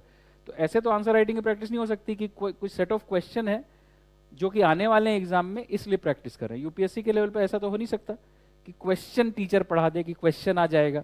Nobody can teach you that. Information पढ़ाई जाती है, इंफॉर्मेशन का इस्तेमाल करना इन दिस कॉन्ट. इसलिए हम कभी कभी यूपीएससी के क्वेश्चन भी डिस्कस करते हैं कि भाई इसको कैसे आंसर करते हैं. बट हर रिलेशन में हम क्या करते हैं? हर रिलेशन में हम देखते हैं ये इंपॉर्टेंट एरिया ऑफ कोऑपरेशन क्या है. Do we try to see that? We try to see what is the important area of cooperation. तो जब हम आंसर लिखते हैं तो उन्हीं नंबर्स का, उन्हीं स्टेटमेंट्स का, उन्हीं एग्रीमेंट्स का इस्तेमाल करना है, ऑल राइट, टू शो कि क्या प्रॉब्लम है, क्या प्रॉस्पेक्ट है, ऑल राइट, क्या हो सकता है. तो बेसिकली क्वेश्चन देखते रहो, कुछ सीख गए, कुछ एरिया को पढ़ा है तो यूपीएससी के क्वेश्चंस देखो और एक और लेवल पे अपना दिमाग लगाओ, विच इज व्हाट. जैसे वो होता है, वो पाकिस्तान के साथ मैच में विराट कोहली ने वो अश्विन को कहा कि कवर के ऊपर से खेलना, ऑल राइट. सो अश्विन ने क्या किया?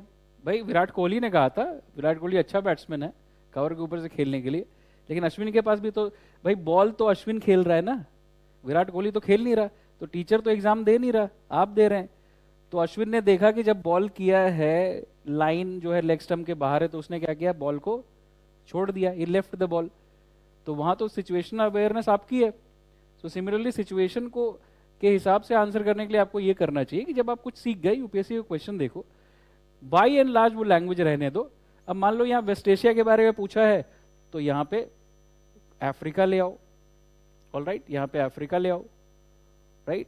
और यहाँ पे कहो इन this context discuss cooperation between India and Africa, right? So generally imagine करने की कोशिश करनी चाहिए क्वेश्चन। खैर इसका हमने आंसर किया है, if you will remember, right?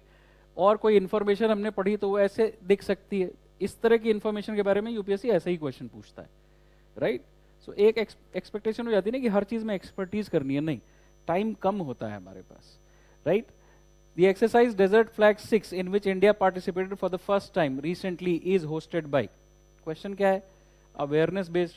So obviously UAE के कॉन्टेक्स्ट में ही इसके बारे में पढ़ा होगा, right? So that is something that we see now. Simple map of Saudi Arabia. Well अगर मान लो इसके बारे में कोई क्वेश्चन आना है तो हमें कहाँ से आइडिया आएगा कि यूपीएससी कैसे क्वेश्चन पूछता है? एक तो आइडिया आएगा ये हो गया तो वो हो गया, तो दूसरा जैसे इस साल का हमने पेपर देखा, did we see the question paper of this year? What did we notice on Afghanistan? What kind of question did UPSC ask? कि कौन कौन से देश हैं जो उसके चारों तरफ है? Common sensical that next time when I am looking at a map of any important country, I will try to note mentally. ऐसा नहीं है कि लिख के और रटूंगा उसको. I will try to make a mental note कि which countries are there, right? So if you see Saudi Arabia, it's a regionally important country because see, it is the only country in this Arabian Peninsula which is sharing border with most of its neighbors. So it shares borders with Jordan, it shares borders with Iraq, Kuwait, Qatar, Bahrain are also linked with it, UAE, Oman and Yemen. Saudi Arabia के बारे में ये जान लिया। एक flank पे Saudi Arabia के क्या है? One coast is Red Sea coast and another coast is Persian Gulf coast, all right? Any geographical feature? So in Saudi Arabia you will see Rub al Khali, empty quarter, right? Rubal Khali or empty quarter. So it is the largest continuous sandy desert in the world. Rubal Khali kahan pe? So UPSC has asked a lot of such questions ki where Atlas mountains are located in, all right?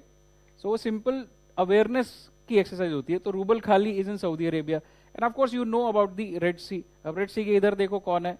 Eritrea, Sudan, Egypt, all right? इसके आगे चले जाओ तो Djibouti, Somalia, right? और यहाँ पे red Sea के coast पे कौन से देश हैं? What is this? Jordan, what is this? Egypt, and what is this? Israel, all right? So अभी जो COP 26 हो रहा है, पिछला मैप जो हमने देखा, is happening in the Red Sea resort of Sharm el Sheikh in Egypt, right? तो शर्मल शेख कहाँ है? इजिप्ट देख लिया, इजिप्ट का मैप देख लिया। यूपीएससी वालों को ये इंटरटेनमेंट के लिए करना चाहिए, एक बार मैप देख लेता हूँ, right? Let's look at the map once, rather than कि किसी और जगह पे बैठना पड़े कि 3 घंटे मैपिंग की क्लास हो, राइट? अपने लेवल पे कर सकते हो। सो this is UAE, right? What is UAE? It's a federation of Emirates. अलग अलग एमिरेट्स साथ में आए और उन्होंने 1971 के अंदर बना लिया यूएई, यूनाइटेड अरब एमिरेट्स। कौन से हैं ये Emirates? Abu Dhabi, most important one, all right? So Al Nahyan family rule करती है यूएई को, अबू धाबी को। They are the rulers of Abu Dhabi but also the head of the state. फिर ये है दुबई, ये है Sharjah, Ajman, Umm al Quwain, Ras al Khaimah, right? And Fujairah. ये क्या है? ये एमिरेट्स हैं। Emirates of what? UAE. It has a border with Saudi Arabia, Oman, right? And यहां पे भी देखो, at the mouth of Strait of Hormuz you have Oman, all right? This is the Omani territory, right? So थोड़ा बहुत इनके बारे में जानना। और यूपीएससी ने क्वेश्चन कैसे पूछे? ऐसे पूछे, Zayed bin Sultan al Nahyan was a long serving president of which of the following countries? तो अगर इस तरह क्वेश्चन का आंसर करना है तो इसके लिए कुछ रटने की जरूरत नहीं।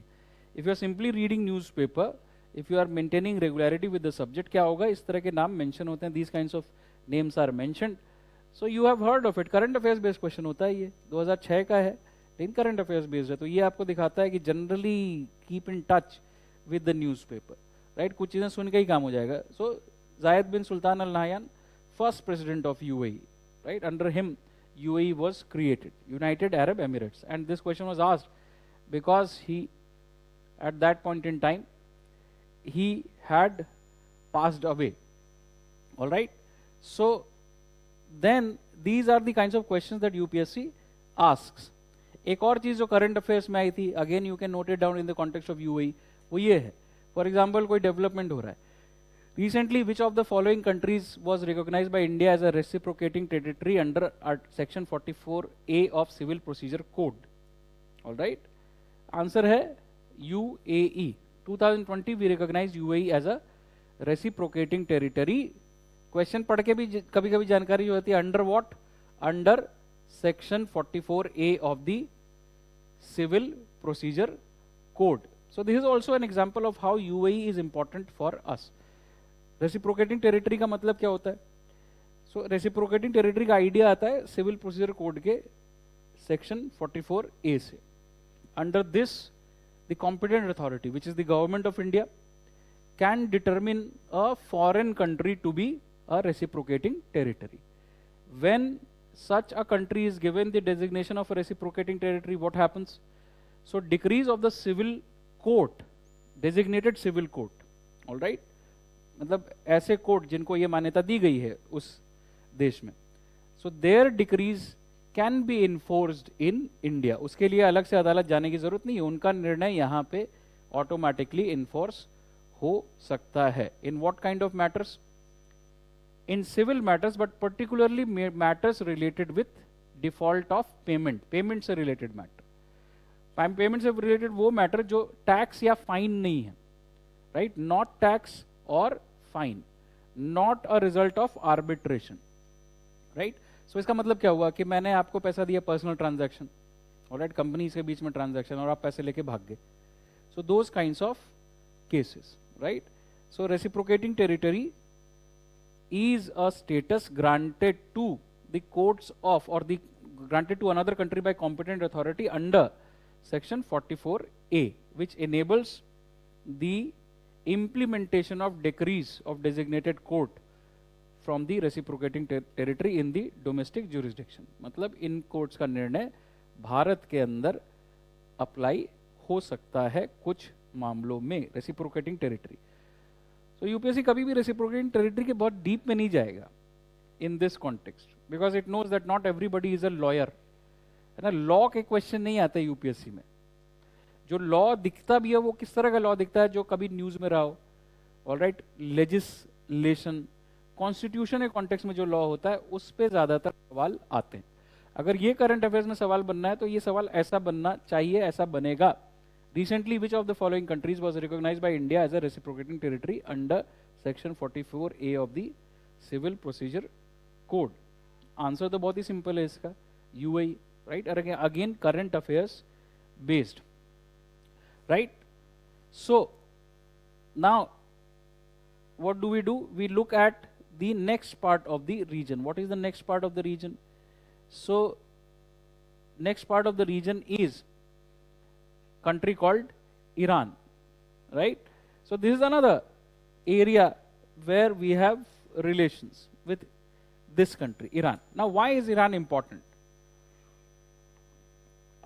तो again, it first thing, क्या पहली चीज नोटिस करेंगे आप? क्या पहली चीज नोटिस करेंगे आप?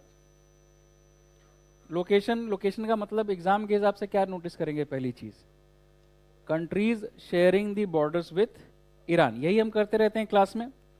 तो ये इसीलिए करते हैं कि ये जनरल सिंपल अवेयरनेस काफ़ी है. ना तो किसी को कार्टोग्राफर बनना है, ना तो अब वो एज ऑफ एक्सपेडिशन है कि मैं जाऊं इजिप्ट. जब बहुत सारे लोग, पुराने लोग तिब्बत जाके पैदल जाके उन्होंने पैदल जाके मैप बनाया है उन्होंने, राइट. सो ये काम आपको करना नहीं है. तो आपको सिंपल जानकारी, Pakistan, Afghanistan, Turkmenistan, all right, these countries share borders with Iran, and then this is Iraq, right, and then this is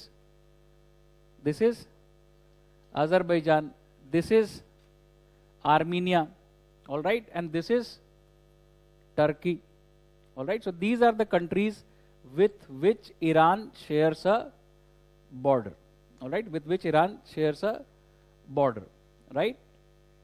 Now, then on the coast of Iran, you have certain important locations. For example, the Chabahar port. Of course, you should know about this location because India is involved. But also the Bandar Abbas port. Bandar Abbas port क्यों? क्यों important है Bandar Abbas port? Because it is the transit location under the INSTC, International North South transport corridor. Map देखा है तो ये बोलोगे कि भाई इनको लिंक करना चाहिए, हमको दोनों का इस्तेमाल करना चाहिए, right? Capital of Iran is Tehran. This is Tehran. Sometimes some other cities may be of interest. Zahedan क्यों? Why Zahedan? Because first of all India had an idea of building a rail connection between Chabahar and Zahedan. It is on the Afghan border, meaning a transit point to Afghanistan. So that's why Chabahar Zahedan railway इस तरह की बात आती है तो ये news में आता है, right? Any other city of Iran that may be in news? Any other city of Iran that may be in news? So these are some of the important religious learning centers: Qom, Yazd, all right? And then you have Iran sharing a Caspian Sea coast, right? So from the preliminary examination perspective, this information may enable us in answering questions like surrounding borders, or which are the countries which are on the coast of the Persian Gulf or the Caspian Sea, इस तरह के question. दूसरा, from the mains examination perspective, लिखते कैसे हैं? इन्हीं चीज़ों को words में लिखते हैं. That Iran has a geostrategically significant location. All right, why is Iran important? Because it has a geostrategically significant location. It connects South Asia, Central Asia, and West Asia. It has a coast on the Persian Gulf, Gulf of Oman, and Caspian Sea. Right? So why is it important? Because it is located so. It also shares a border with Afghanistan. Why else is Iran important? So Iran is important because of its energy sources. All right, energy resources. What kind of energy resources? Petroleum, hydrocarbon. Iran has world's second largest gas reserves, right? According to many estimates, Iran has world's second largest gas reserves, mainly in this area, in the Persian Gulf area, second largest gas reserves. And fourth largest oil reserves. All right. So this is the potential that you cannot take away from Iran, that it is an important source, location for prospective energy resources, oil and gas. Now, why else is Iran important? So we say that Iran has all the attributes to be a regional power. Iran has all the attributes to be a regional power. Meaning what? For good, for bad. Agar you have to think about stability and security in this region, you cannot ignore Iran. All right? Because for good or for bad, problem create करने में भी और solution में भी Iran का role है, होना है. All right? So that is what we are saying, that it's a prospective regional power. Why else? Because it has a population of 80 million. Right? 80 million. जहाँ इसके पड़ोसी सऊदी अरेबिया और other gulf countries, they may be rich, पर उनके अंदर बहुत सारे देशों के अंदर फॉरेन वर्कर्स ज्यादा है पॉपुलेशन से.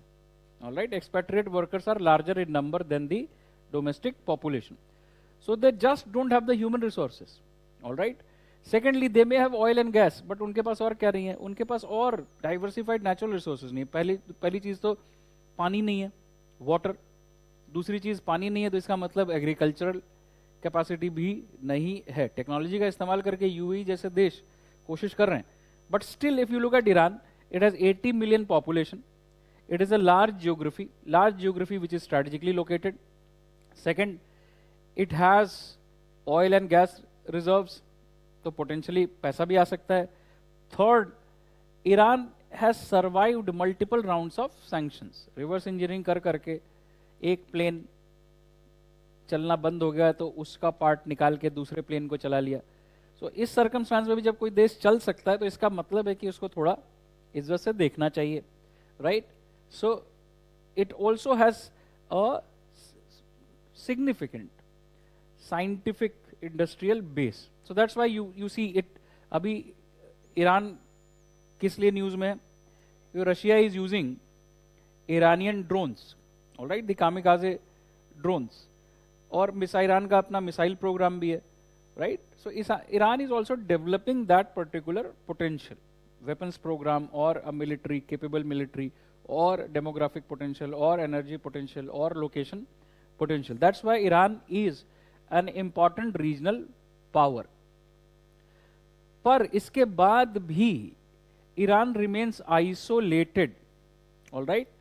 Iran remained isolated in international politics, right, and that's the major problem. कि अगर आपका सबसे झगड़ा है तो फिर आपका ज़्यादातर ध्यान जो है अपने झगड़े पे जाएगा rather then in making progress on these potentials. So biggest hurdle to Iran achieving its potential has been its foreign relations, its relations with its neighbors and its relations with United States, right? So that is why we can say that while India is always interested in developing relations with Iran, it is not always in India's hand to sustain these relations. We cannot always develop relations with Iran in the way that we can develop it with other countries, right? So इसमें Iran का भी अपना role है, right? So that is something that we try to understand. What kind of relation India has with Iran and what is the some historical background which would be helpful. So if we look at it, we realize that this is an important country, but there is a cut-off date from which we can think of Iran's foreign relations, 1979. 1979 is the year of what is called Iranian Revolution. Iranian Revolution हुआ, इसको Islamic revolution भी कहते हैं, Islamic revolution of Iran. Stanley Johnny keeps on writing about West Asia and Iran in Hindu. He writes good, he writes well, all right. So Iranian Revolution हुआ. अब ये revolution क्यों हुआ? बिकॉज इससे पहले, for example in 1951 CIA sponsored coup removed Mohammad Mossadegh, all right, the Prime Minister of Iran. Mohammad Mossadegh wanted to do what? He wanted to nationalize Iran's oil, all right. He wanted to nationalize Iran's oil. So यही था. इससे पहले Suez कनाल कौन control करता था? The Britishers. Egypt wanted to nationalize Suez Canal, that it is our property in our territory, so its benefits should be governed by us. So क्या हुआ उसके कॉन्टेक्स्ट में? Suez War, all right. Iran wanted to nationalize its oil assets. These oil assets were mainly controlled by Western companies, British companies. जैसे Britain की बड़ी company है BP, all right, BP. तो अब ब्रिटेन के पास कौन सा ऑयल रिजर्व है कि उसकी इतनी बड़ी पेट्रोलियम कंपनी बन गई? बट ब्रिटेन का एक हिस्ट्री है that it was the influential power in Iraq, right, in Saudi Arabia, in Iran in the earlier period. So as these countries became independent, they wanted to nationalize. Mohammad Mossadegh, the Prime Minister of Iran, is removed and the Shah, the monarch, was brought back, all right. Riza Shah Pahlavi was brought back. So Shah was installed as the ruler of Iran with the help of the Americans. Now during this period, 1950s to 1979, Iran is an ally of United States. Iran United States की, Iran Israel की बहुत दोस्ती है, right? But the Shah himself is not very popular in Iran. Shah Iran में अपने आप popular नहीं है, because you generally see that these kinds of governments are remembered for their heavy-handedness, their autocratic nature, all right, their secret police, their arrests and their torture.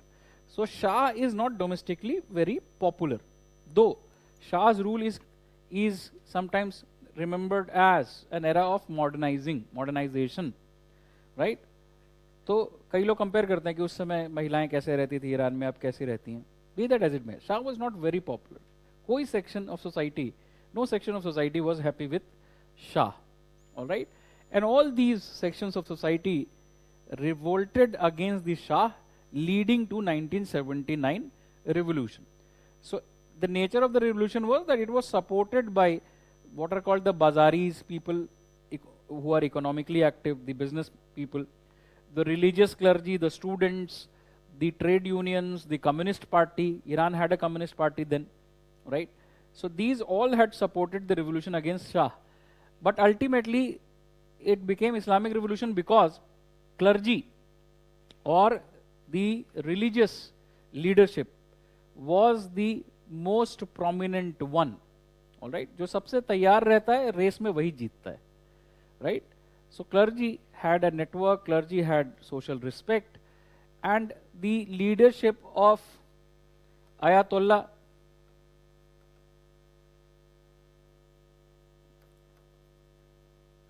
Khomeini, leadership of Ayatollah Khomeini. He was a religious leader who was exiled by Shah. He came back. So he was the most prominent face of the revolution.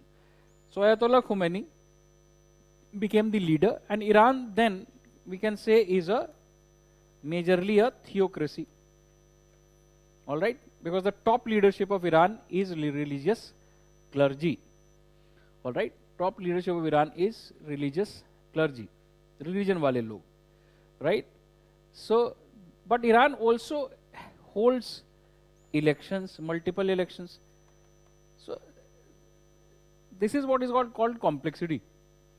अब अगर ऐसे देखोगे जो आपका preference है उसके हिसाब से लगेगा कि क्या ये तो थियोक्रेसी है, राइट, मॉडर्न नहीं है. अगर कंपेयर करोगे for example with other countries in its neighbourhood, it holds more elections. All right, perhaps better in terms of elections even than Pakistan, which is a declared democratic country. So elections for president, for the parliament. But the system is tightly controlled by the religious leadership, right? It has a veto over the decisions of elected representative, right? So president hai, बहुत important hai, but the leadership, religious leadership is important. Ayatollah Khomeini was then replaced by, today Iran's supreme leader is Ayatollah Khamenei. All right, so ये है खुमैनी और अभी के leader का नाम है Ayatollah Khamenei, right. Be that as it में, ये तो ईरान को हम ऐसे जानते हैं. अभी 1979 में और क्या हुआ, US embassy siege. All right, siege at the US embassy. अब यूएस बहुत पॉपुलर नहीं था because US was seen to be supporting Shah and Shah was very unpopular, right? So then after the leadership, a section of students just barged into US embassy, घेर लिया उसको चारों तरफ से और बहुत सारे लोग अंदर रह गए, right? So the embassy crisis, right? Siege of the embassy. Now अब क्या हो, अब ये it led to a diplomatic crisis between Iran and United States. So at that point in time, US president was Jimmy Carter, right? So Jimmy Carter wanted to release these hostages, the US embassy hostage crisis. अब छुड़ाएं कैसे, operation भी mount किया, helicopters भेजे, पर वो helicopters जो है वो उनका एक्सीडेंट हो गया, वो गिर गए. So militarily he was not successful. Then Jimmy Carter के बाद कौन आया यूएस में, Ronald Reagan. Under Reagan there were the release of these prisoners. But 1971 war के बाद ये तय हो गया कि यूएस और ईरान के संबंध अब अच्छे नहीं हैं. And then on the other hand पड़ोसियों के साथ संबंध कैसे बिगड़े. सो Iranian leadership started talking about export of revolution. मतलब अभी तो बस शुरुआत हुई है, it's only the beginning. People will overthrow the surrounding governments. ऐसा कहा उनकी लीडरशिप ने कि बस शुरुआत है, तुम सभी लोग जो है करप्ट हो, people will rise against you as well. It's only a matter of time. So अब इन लोगों को लगा कि भाई एक तो now Iran is no longer under the tutelage of US. दूसरा, अब इनके लीडर ये कह रहे हैं। तीसरा डिफरेंस है क्या, हम सुन्नी हैं, ये शिया हैं। ऑलराइट, सो ये सारी चीजें, तो एक्सपोर्ट ऑफ रेवोल्यूशन की बात करने लगे और उसके बाद इनसे भी संबंध खराब हुए। राइट, सो ये जनरली ईरान के साथ रहा है। So you will C some of the Iranian armed forces, for example Iranian Revolutionary Guard, are sanctioned by the USA, right? US designate them as terrorists, they are involved in terrorism, और ये Iran का official force है, right? Iranian revolutionary guard, तो इनकी ये दुश्मनी है, right?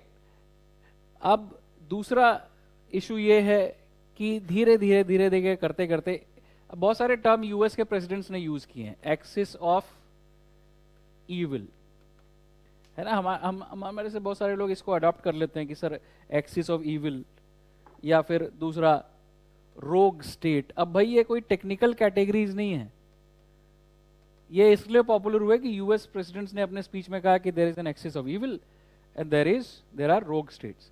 सो जब भी ये axis of evil, rogue states US foreign policy में क्रिटिसिज्म होता है देशों का, या काटसा बनाया, काटसा तो याद होगा आपको, what is काटसा? Countering American adversaries through sanctions act. तो उसमें भी किसको टारगेट किया? तो ये वो ऐसे देश हैं whose foreign policy is antagonistic of the United States, right? मैं इनको कोई कैरेक्टर सर्टिफिकेट नहीं दे रहा हूँ, right? But generally they are antagonistic to the United States.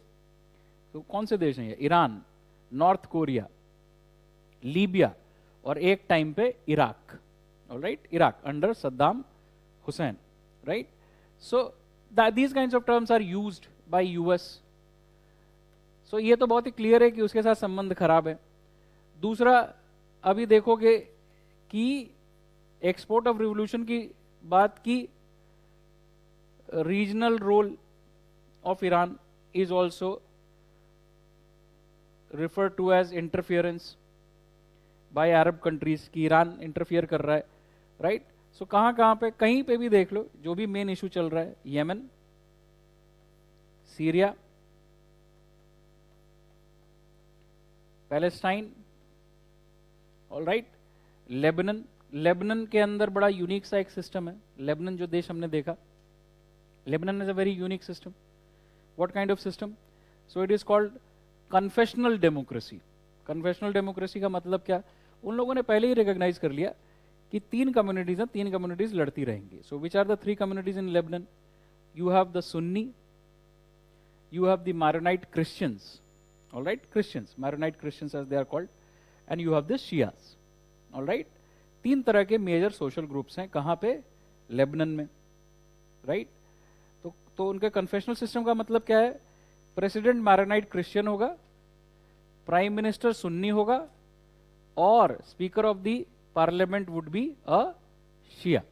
मतलब रिप्रेजेंटेशन में तीन कैटेगरीज बना दी गई हैं, तीनों का रिप्रेजेंटेशन होगा पार्लियामेंट में, और जो टॉप ऑफिसेस हैं वो भी तीन कम्युनिटीज में डिवाइड कर दिया गया पावर के डिस्ट्रीब्यूशन के फॉर्मूला के रूप में, राइट?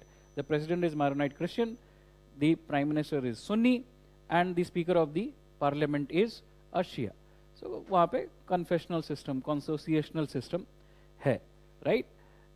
तो वहां के अंदर फॉर एग्जाम्पल एक ग्रुप है Hezbollah, alright? Hezbollah, again US इनको टेररिस्ट डेजिग्नेट करता है, and it is said that Iran and Hezbollah have close relations, they have a close relation. So that is also pointed out by it's neighbours as a problem, as a cause of concern. So कई बार लोग कहेंगे कि Iran is building a Shia crescent. अब Shia crescent का मतलब क्या हो गया?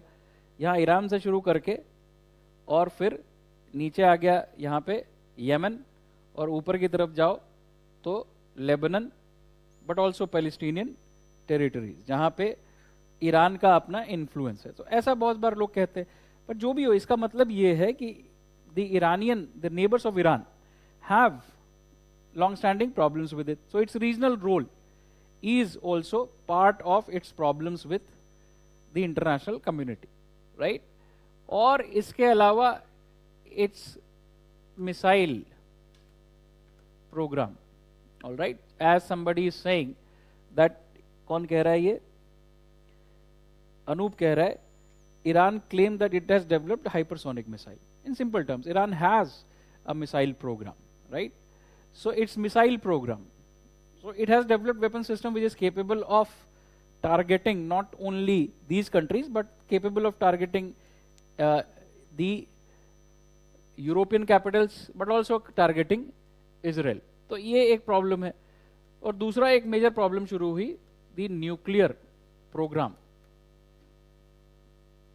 of Iran. All right. So Iran has a nuclear program. In 2003, the USA accused Iran of developing nuclear weapons. All right. US ने क्या कहा कि Iran is developing nuclear weapons. Our intelligence sources tell us that Iran is developing nuclear weapons. और Iran का nuclear programme जो है nuclear weapon develop करने के लिए, ईरान का कहना है कि नहीं, our nuclear programme is peaceful, which means what, you have a military nuclear program or you have a civilian nuclear program. Civilian nuclear program is about peaceful uses of nuclear technology. तो Iran का कहना है कि नहीं भाई, हम तो, हमारा न्यूक्लियर प्रोग्राम पीसफुल है, डेडिकेटेड टू पीसफुल पर्पसेस, और हमारे यहाँ तो फतवा है against the use of nuclear weapons. So Iran is saying that, that is Iran position. US की पोजिशन क्या है कि they are developing nuclear weapons. चलिए, दो लोगों की बात होगी. अब ईरान का जो ट्रेडिशनल रिलेशन है यूएस के साथ, traditionally Iran US relations have been tense. So because of this also this nuclear issue became a prominent one. Secondly, जो ईरान के अपने पड़ोसियों से रिश्ते हैं, अगर ईरान ने न्यूक्लियर वेपन डेवलप कर लिया तब तो फिर जैसे इंडिया पाकिस्तान, ऑल राइट, या चाइना ने पहले न्यूक्लियर वेपन डेवलप कर लिया था, तो इसका मतलब है कि ये ईरान को डोमिनेंस दे देगा. तो पड़ोसियों को ये बात पसंद नहीं आई. They also said Iran is developing a nuclear weapon. Iran का क्या कहना है, हम न्यूक्लियर वेपन डेवलप नहीं कर रहे हैं. आप किसकी बात मानेंगे? ऑफकोर्स आप उसी की बात मानेंगे जिसके ज़्यादा न्यूज़ आप पढ़ते हैं. ईरान कर रहा होगा, नहीं कर रहा होगा. टेक्निकल मैटर ये है कि अगर आप न्यूक्लियर टेक्नोलॉजी से बिजली पैदा कर सकते हैं, if you have a civilian nuclear programme, it's only a matter of time before you can also make a bomb. All right, only a matter of time, right? तो ये एक स्पेक्ट्रम है, एक कंटिन्यूम है जिसपे आप देख सकते हैं कि न्यूक्लियर वेपन डेवलप हो सकता है. पर ठीक है. सो क्या हुआ उसके बाद? क्या हुआ? Sanctions on Iran. ऐसे ही ईरान के ऊपर बहुत सारे सैंक्शंस थे. All right. अब ये new round of sanctions after 2003 आने लगे. Sanctions on Iran in the context of its nuclear programme. इनके न्यूक्लियर प्रोग्राम को लेकर के नए सैंक्शंस, राइट. दूसरा रास्ता क्या है? दूसरा रास्ता बहुत सारे देशों का कहना है कि भाई मिलिट्री ऑप्शन एक्सरसाइज करना चाहिए. जैसे इजराइल, जो अभी उनके नए प्राइम मिनिस्टर फिर से बन के आ गए, बहुत लंबे समय से प्राइम मिनिस्टर हैं, बेंजामिन नेतन्याहू. सो वो तो यूएन में लेके चले गए थे एक स्केच, उसमें एक बॉम्ब बना हुआ था ऐसे गोल, यही ऐसी ही पिक्चर थी, और एक पलीता लगा हुआ था, और उन्होंने कहा कि बॉम्ब यहाँ तक जल चुका है, बस अब इतनी देर बाकी है. यूएन के अंदर वो ये फोटो दिखा रहे थे, राइट, हाथ से बनी हुई. And he was saying that there is a need to act with urgency, right. So Iran, Israel का ये मानना है, सऊदी अरेबिया का भी यही मानना था. इसके अंदर ओबामा एडमिनिस्ट्रेशन ने, अमेरिका के अंदर प्रेसिडेंट ओबामा के अंदर क्या हुआ? Efforts were made, right, efforts were made to bring Iran to diplomatic table. All right. So Obama के अंडर भी सैंक्शंस थे, प्रेसिडेंट ओबामा के अंडर भी सैंक्शंस रहे. यूएस ने सैंक्शंस बढ़ाए ईरान पे. पर इस समय पर्पस हो गया यूएस का कि किसी तरह से इसका एक डिप्लोमेटिक सॉल्यूशन निकाला जाए। Alright, so Obama administration chose a diplomatic solution, right. So इसलिए इजराइल की लीडरशिप भी बहुत नाराज थी ओबामा साहब से, और अरब देश भी नाराज थे कि कड़ा रवैया नहीं अपना रहे। पर यूएस का कहना था उस समय कि भाई मिलिट्री ऑप्शन किस तरह का, पहले तो लोकेशन के लिए इंटेलिजेंस चाहिए कि कहाँ पे है न्यूक्लियर इंस्टॉलेशंस, ऑलराइट, कितनी डेप्थ पे है, कैसे उसको डिस्ट्रॉय करेंगे। तो उन्होंने कहा कि ये अच्छा ऑप्शन है, डिप्लोमेटिक एफर्ट्स करते हैं, सैंक्शंस बढ़ाते गए। अब सैंक्शन बढ़ाने का मतलब क्या होता है? सैंक्शन बढ़ाने से ये होता है कि ईरान गैस पैदा करता है, ईरान पेट्रोल पैदा करता है, लेकिन ईरान के पास रिफाइनिंग कैपेसिटी नहीं है। Alright, so Iran ultimately ends up importing refined oil. So oil and gas energy के प्राइसेस ऊपर जाते हैं, और जो भी चीज़ इंपोर्ट करता है ईरान उसके प्राइसेस ऊपर जाते हैं। तो हमेशा हर कुछ साल में ईरान के अंदर प्रोटेस्ट होता रहता है।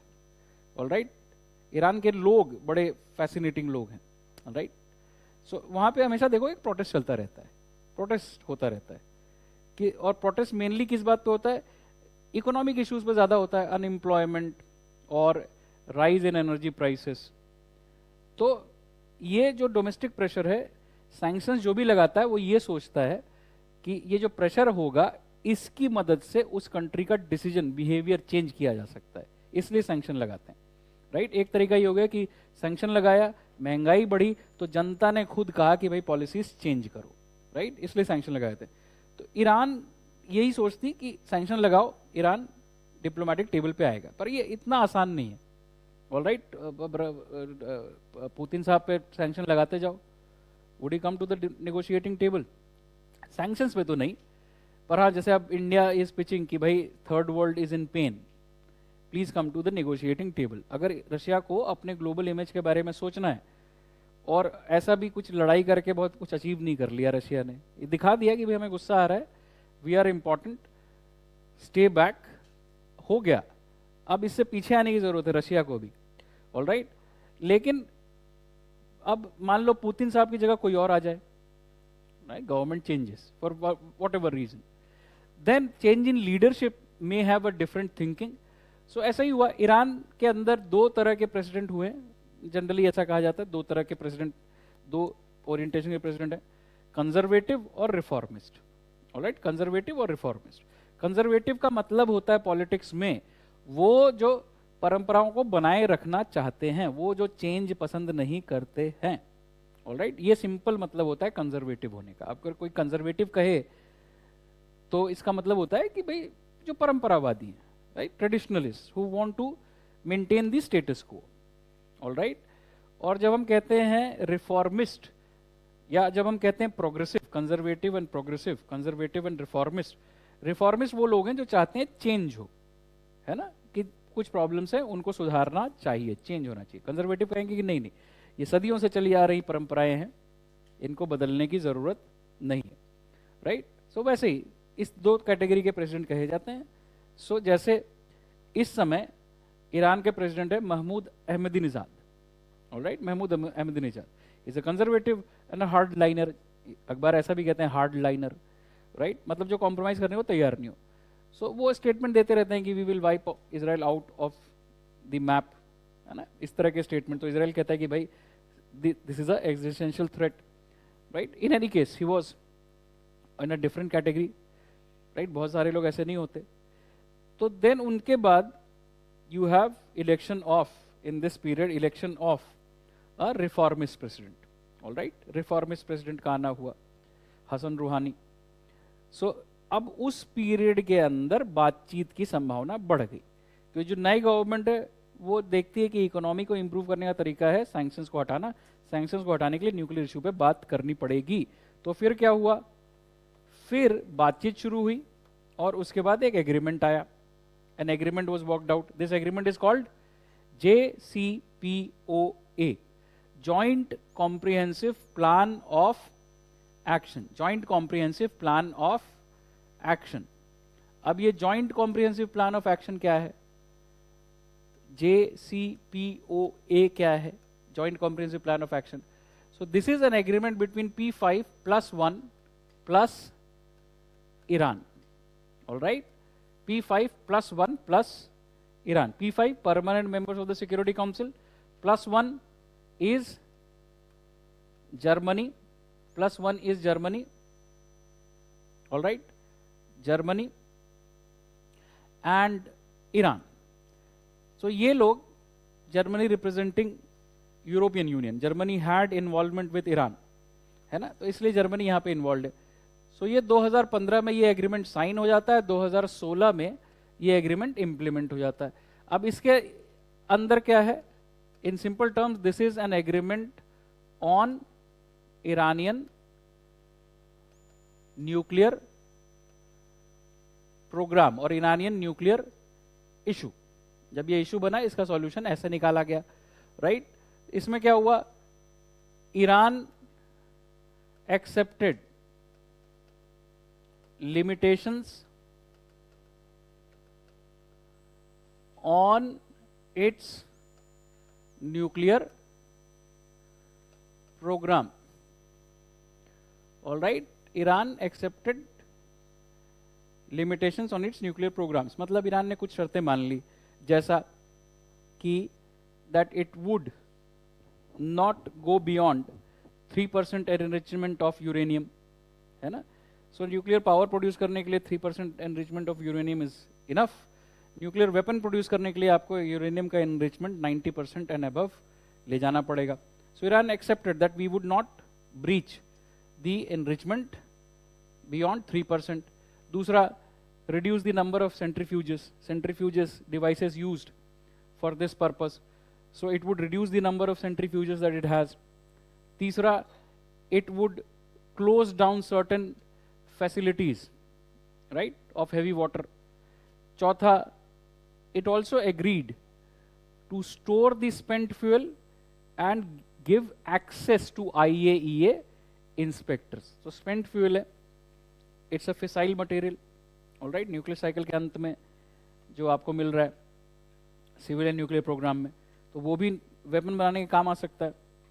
लेकिन ईरान ने कहा कि हम इसको स्टोर करेंगे, इंस्पेक्ट करेंगे और एक्सपोर्ट करेंगे, right. So in simple terms, Iran accepted limitations on its nuclear programs, right. And West agreed to lift sanctions. अब लिफ्टिंग ऑफ सैंक्शंस का क्या मतलब है? मतलब, right, Iranian accounts would be unfrozen. मतलब जो भी Iranian accounts were kept on freeze, they would be unfrozen. Iran का जो पैसा है, इसका मतलब in the foreign banks, that would now be accessible to Iran. पहले रोक लिया था. इसी तरह के सैंक्शंस होते हैं ना, कि भाई आप रशिया को पेमेंट नहीं कर सकते, डॉलर में पेमेंट नहीं कर सकते, अभी जो देख रहे हो. तो उसी तरह से रशिया, ईरान का जहां भी जो भी पैसा था वो अटक गया था, क्योंकि बैंक अब ईरान के साथ बिजनेस करने को तैयार नहीं थे. So accounts would be unfrozen and normalization of energy trade. Iran would be able to sell oil. अब भाई आपके पास सेकेंड लार्जेस्ट गैस रिजर्व है, फोर्थ लार्जेस्ट ऑयल रिजर्व है, और आप उसको बेच नहीं पा रहे हैं. अगर बेच पाए नॉर्मली, तो ऑब्वियस ही बात है कि भाई you will also become the next Saudi Arabia, right. Saudi Arabia का जितना पैसा उतना ईरान के पास भी आ सकता है, बट प्रॉब्लम यह है कि ईरान बेच नहीं पाता, सैंक्शंस हैं. तो ये हुआ 2016 में. IAEA inspected Iran and certified that Iran has abided by JCPOA. So 2016 JCPOA came into existence, आ गया एग्जिस्टेंस में 2016 में. पर this was short lived, all right.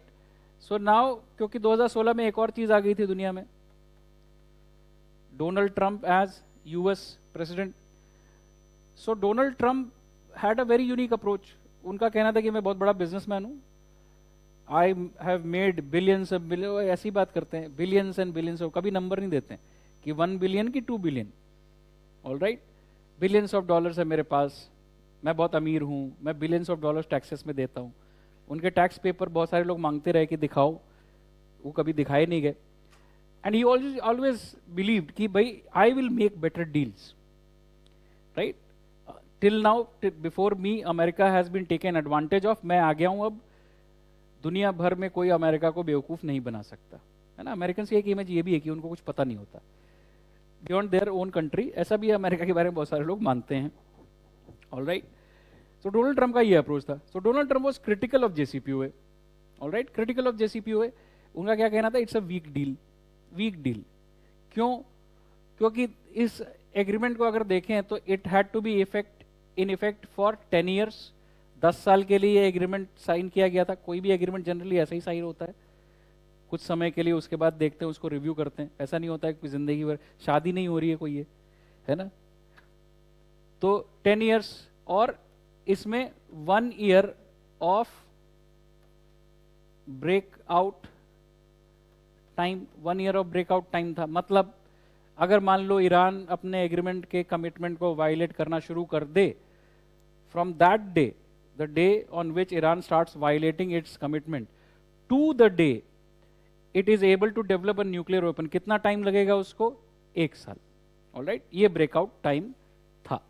Right, so ये ट्रम्प साहब ने बोला कि ये तो बहुत ही कमजोर डील है, it's a weak deal, it's only for 10 years, breakout time is 1 year, plus it does not cover Iran's nuclear programme, Iran's missile programme, ये ईरान के मिसाइल प्रोग्राम को कवर नहीं करता। Second, it does not cover the regional interference of Iran, Iran का जो interference है regional affairs में, उसको कवर नहीं करता। उनके अपने लॉजिक थे। Alright, but Trump administration was against the JCPOA। Alright, और इसलिए ट्रम्प साहब को बहुत मन हुआ, शुरुआत में तो नहीं कर पाए। इन 2018 USA withdrew from the JCPOA। All right, अब ट्रम्प साहब ने JCPOA से कहा कि हम JCPOA में नहीं शामिल हैं। ट्रम्प साहब ने ऐसी बहुत सारी चीजें की। पेरिस एग्रीमेंट से अमेरिका को बाहर कर दिया, है ना। पिछली गवर्नमेंट एग्रीमेंट साइन करके जा रही है, ट्रम्प एडमिनिस्ट्रेशन ने कहा कि हम पेरिस एग्रीमेंट के हिस्सा नहीं हैं। ऑल राइट, फिर ट्रम्प एडमिनिस्ट्रेशन ने कहा कि हम WHO के हिस्सा नहीं हैं। हम मतलब कि वैसा ही जैसे होता है ना कि गली के क्रिकेट में, कि मैं आउट हो गया तो मैं बैट लेके चला जाऊंगा क्योंकि बैट मेरा है। ऑलराइट, मेरी बात नहीं मानोगे तो मैं शामिल नहीं होगा, WTO को चलने नहीं दूंगा। सो ये यूएस का अप्रोच रहा है पिछले कुछ सालों में। Unfortunately 2018 USA withdrew from JCPOA and reinstated sanctions। Alright, उन्होंने सैंक्शंस को रीइंस्टेट कर दिया। मतलब एक बनी बनाई डील थी, उसको काम करने देते। कमियां तो हर डील में होती हैं, राइट, एवरी डील में have a weakness, let it work, let see what happens, जो चीज काम करी उसको करने दो। सो सऊदी अरेबिया और इजराइल बहुत खुश हुए इस अमेरिका के अप्रोच चेंज से, राइट। पर ये एक क्रांतिकारी एग्रीमेंट हो सकता था। क्रांतिकारी का मतलब revolutionary in the sense of changing relations. अगर डिप्लोमेसी यहाँ पे सक्सेसफुल हो जाती तो then it may have led to greater stability in West Asia, right. लेकिन अमेरिका के साथ यही प्रॉब्लम है, या तो उनके प्रेसिडेंट बहुत ही इनकेपेबल हुए रिसेंट टाइम्स में, जैसे डोनाल्ड ट्रंप। ऑलराइट, इनकेपेबल का मतलब ये नहीं कि और कोई सेंस, पर उनके पास सॉल्यूशन एक ही था, I will withdraw from this agreement, I will withdraw from that agreement, और कड़े कड़े स्टेटमेंट देना। ऑलराइट, कुछ भी ट्विटर पे लिख देना, राइट। अल्टीमेटली ट्विटर ने उनको बाहर कर दिया, फिर उन्होंने अपना सोशल मीडिया प्लेटफॉर्म खोल लिया, राइट, ट्रूथ सोशल जिसको कहते हैं। तो अब दूसरा, ऐसे प्रेसिडेंट जिनको मजबूत माना जाता है, उनके पास कभी भी इनफ पॉलिटिकल पावर नहीं रहा है। मतलब कि जो प्रेसिडेंट है वो कांग्रेस को कंट्रोल नहीं करता। डेमोक्रेटिक प्रेसिडेंट है तो कांग्रेस किसके पास है? रिपब्लिकन्स के पास है। सीनेट किसके पास है? रिपब्लिकन्स के पास है। तो प्रेसिडेंट के पास इतना पावर नहीं होता कि वो एक लिमिट के बियॉन्ड अपने डिसीजंस को पुश कर पाए। जैसे अभी देखो, अभी क्या हुआ, यूएस में मिड टर्म इलेक्शंस हुए। ऑलराइट, सीनेट कहाँ जा रही है? So Senate most likely would be 50 Republicans and then 49 Democrats, और एक हो गई बीच में कमला हैरिस। ऑलराइट, और कुछ सीट्स का इलेक्शन हुआ नहीं है अभी, होगा बाद में। तो जनरली ऐसा होता है कि अमेरिका बहुत रिलायबल रह नहीं गया इस कारण से। That's why you saw what happened in Iran, that's why you saw what happened in Afghanistan. ये इनका ही शुरू किया हुआ था। ऑलराइट, सो इससे हमें क्या प्रॉब्लम है, राइट। सो इससे हमें प्रॉब्लम यह है that India was asked to cut down oil imports. Then prospects of investments in the Chabahar port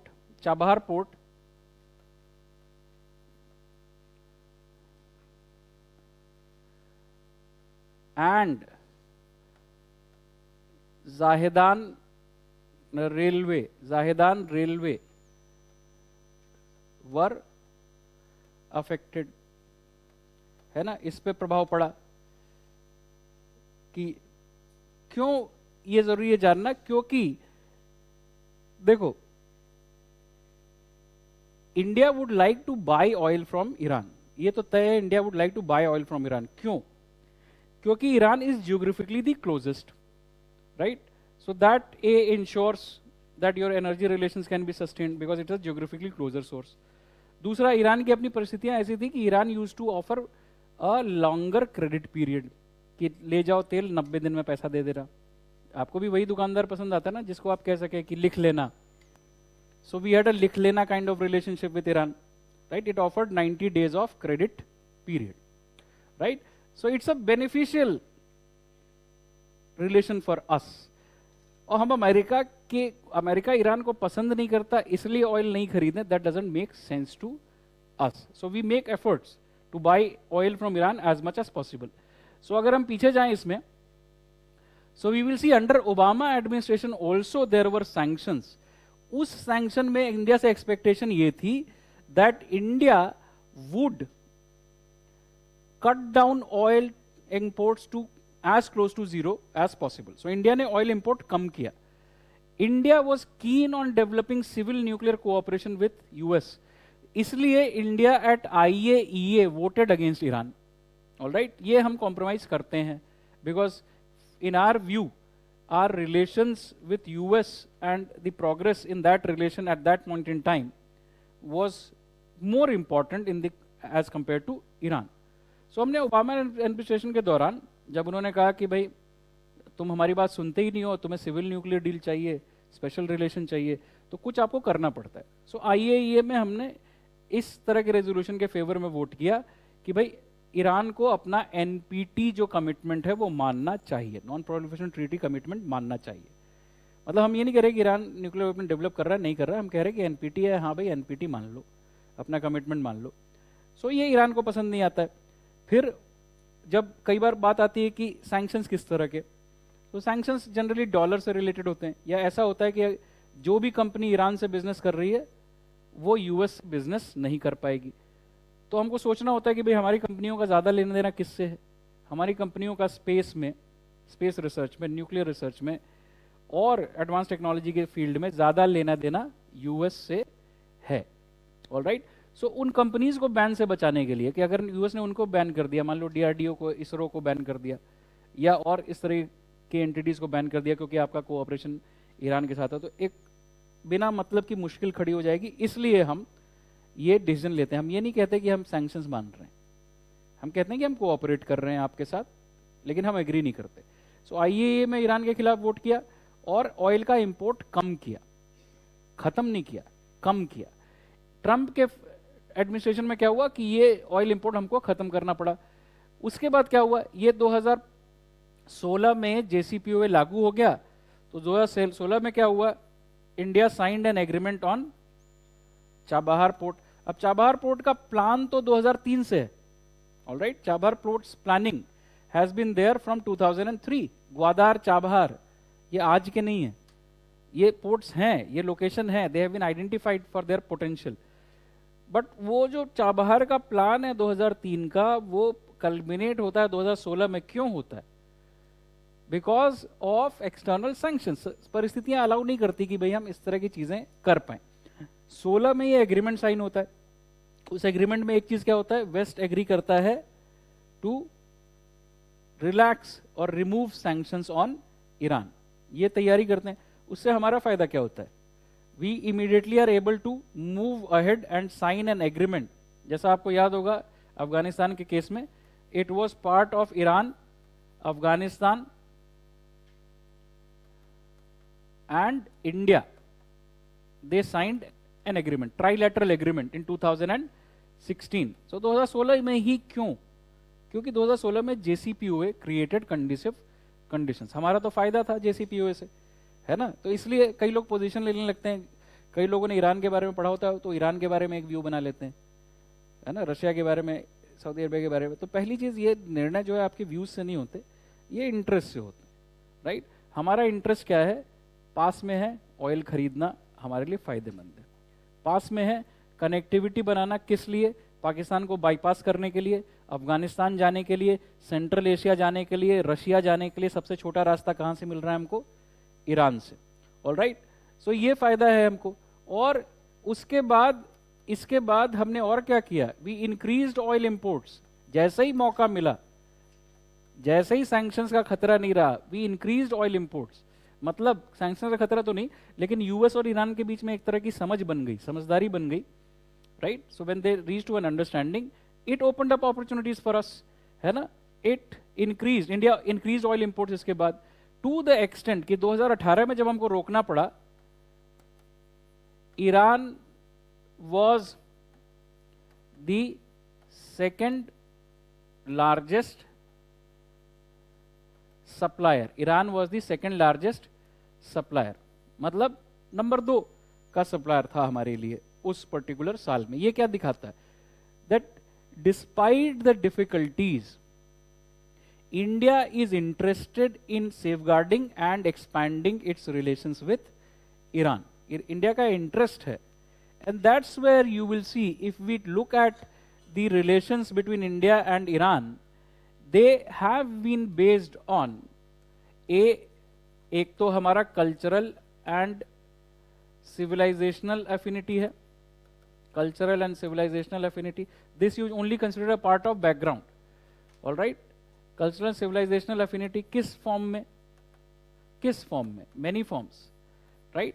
for example, the influence of Persian as a language, जो हम उर्दू कहते हैं ना, Urdu, the language Urdu, it developed in the subcontinent. It has borrowed from different languages. It has borrowed from Persian, but it has also borrowed from Sanskrit. All right? So Persian, the influence of Persian. जैसे बहुत सारे पुराने ज़माने के लोग, older generation, if they were educated, they would know Persian, they would know Sanskrit, or they would also know English. All right? School education में ऐसे होता था. Or example, in the royal courts, Mughal courts, various regional courts, Persian was a language of administration, Persian, right? इसीलिए बहुत सारे जो legal words हैं जो आप फिल्मों में सुनते होंगे, जैसे जब बाइज्जत बरी किया जाता है, हाँ बिल्कुल सही बात है, बाइज्जत बरी किया जाता है, और कोई वर्ड, जब भी कोर्ट का कोई सीन होता है ना, जो कोर्ट का अर्दली है वो उर्दू में कुछ बोल रहा होता है, पर्शियन ओरिजिन के वर्ड्स हैं। तो लीगलीज में, मतलब लीगल फील्ड में, दो तरह के यूसेज बहुत ज़्यादा मिलते हैं। एक तो लॉ जो है बहुत ही हेविली लैटिन का यूज़ करता है, वो वेस्ट का इन्फ्लुएंस है। दूसरा, जब इंडियन कोर्ट्स के कॉन्टेक्स्ट में जो वर्ड्स होते हैं, एडमिनिस्ट्रेटिव वर्ड्स होते हैं, उसमें बहुत सारे वर्ड्स जो हैं पर्शियन ओरिजिन के। गिलास, मेज, ऑलराइट, कुर्सी, ये पर्शियन ओरिजिन के वर्ड्स हैं। You go back to the ancient period, alright, ancient period. So you see, you remember people like Darius, Xerxes, ये लोग ऐसे थे जिनका इंडिया के साथ एंगेजमेंट किस तरह का था? भाई लड़ाई वाला होगा, इन्होंने अपना एम्पायर इधर फैलाना चाहा, यहाँ वाले बॉर्डर पे हमारे लोग थे वो आगे जाना चाहते थे। और दूसरा, in the medieval period, in the medieval period what you will see for example the Mughal emperor Akbar, alright, his father was Humayun. सो हुमायूं कहाँ गया भाग के? Where did he flee? Iran. Sher Shah Suri had defeated Humayun, alright. उसके बाद कुछ समय के लिए वो गए ईरान, ऑलराइट, और मदद लेके आए, ठीक है। तो वो एक संबंध है। दूसरा और क्या संबंध है continuous? India has the second largest concentration of Shia people in the world, right? Iran has the largest concentration of Shia people, right? India has the second largest concentration of Shia people. So अभी फिर आप देखेंगे cultural practices around cities like Lucknow और हैदराबाद, लखनऊ, हैदराबाद। यहाँ पे भी आपको Persian influence दिखेगा। और खाने में बहुत सारी चीजें, जैसे samosa, alright, samosa, samosa is a favourite Indian snack, but its origins are in Persia. That's why Central Asia में भी, यहाँ पे भी, वहाँ पे भी अलग अलग सिमिलर साउंडिंग नामों के साथ समोसा आपको मिलता है। So culturally we can say that we have had our relations. 1950 we have establishment of diplomatic, class है, प्लीज गो, रिलेशंस। नहीं, मेरी भी क्लास है, इसलिए कह रहा हूं मैं, and then I have to travel to the other centre. So in the next class we will complete West Asia and then we'll talk about diaspora. ये नेक्स्ट क्लास का एजेंडा होगा हमारा, राइट?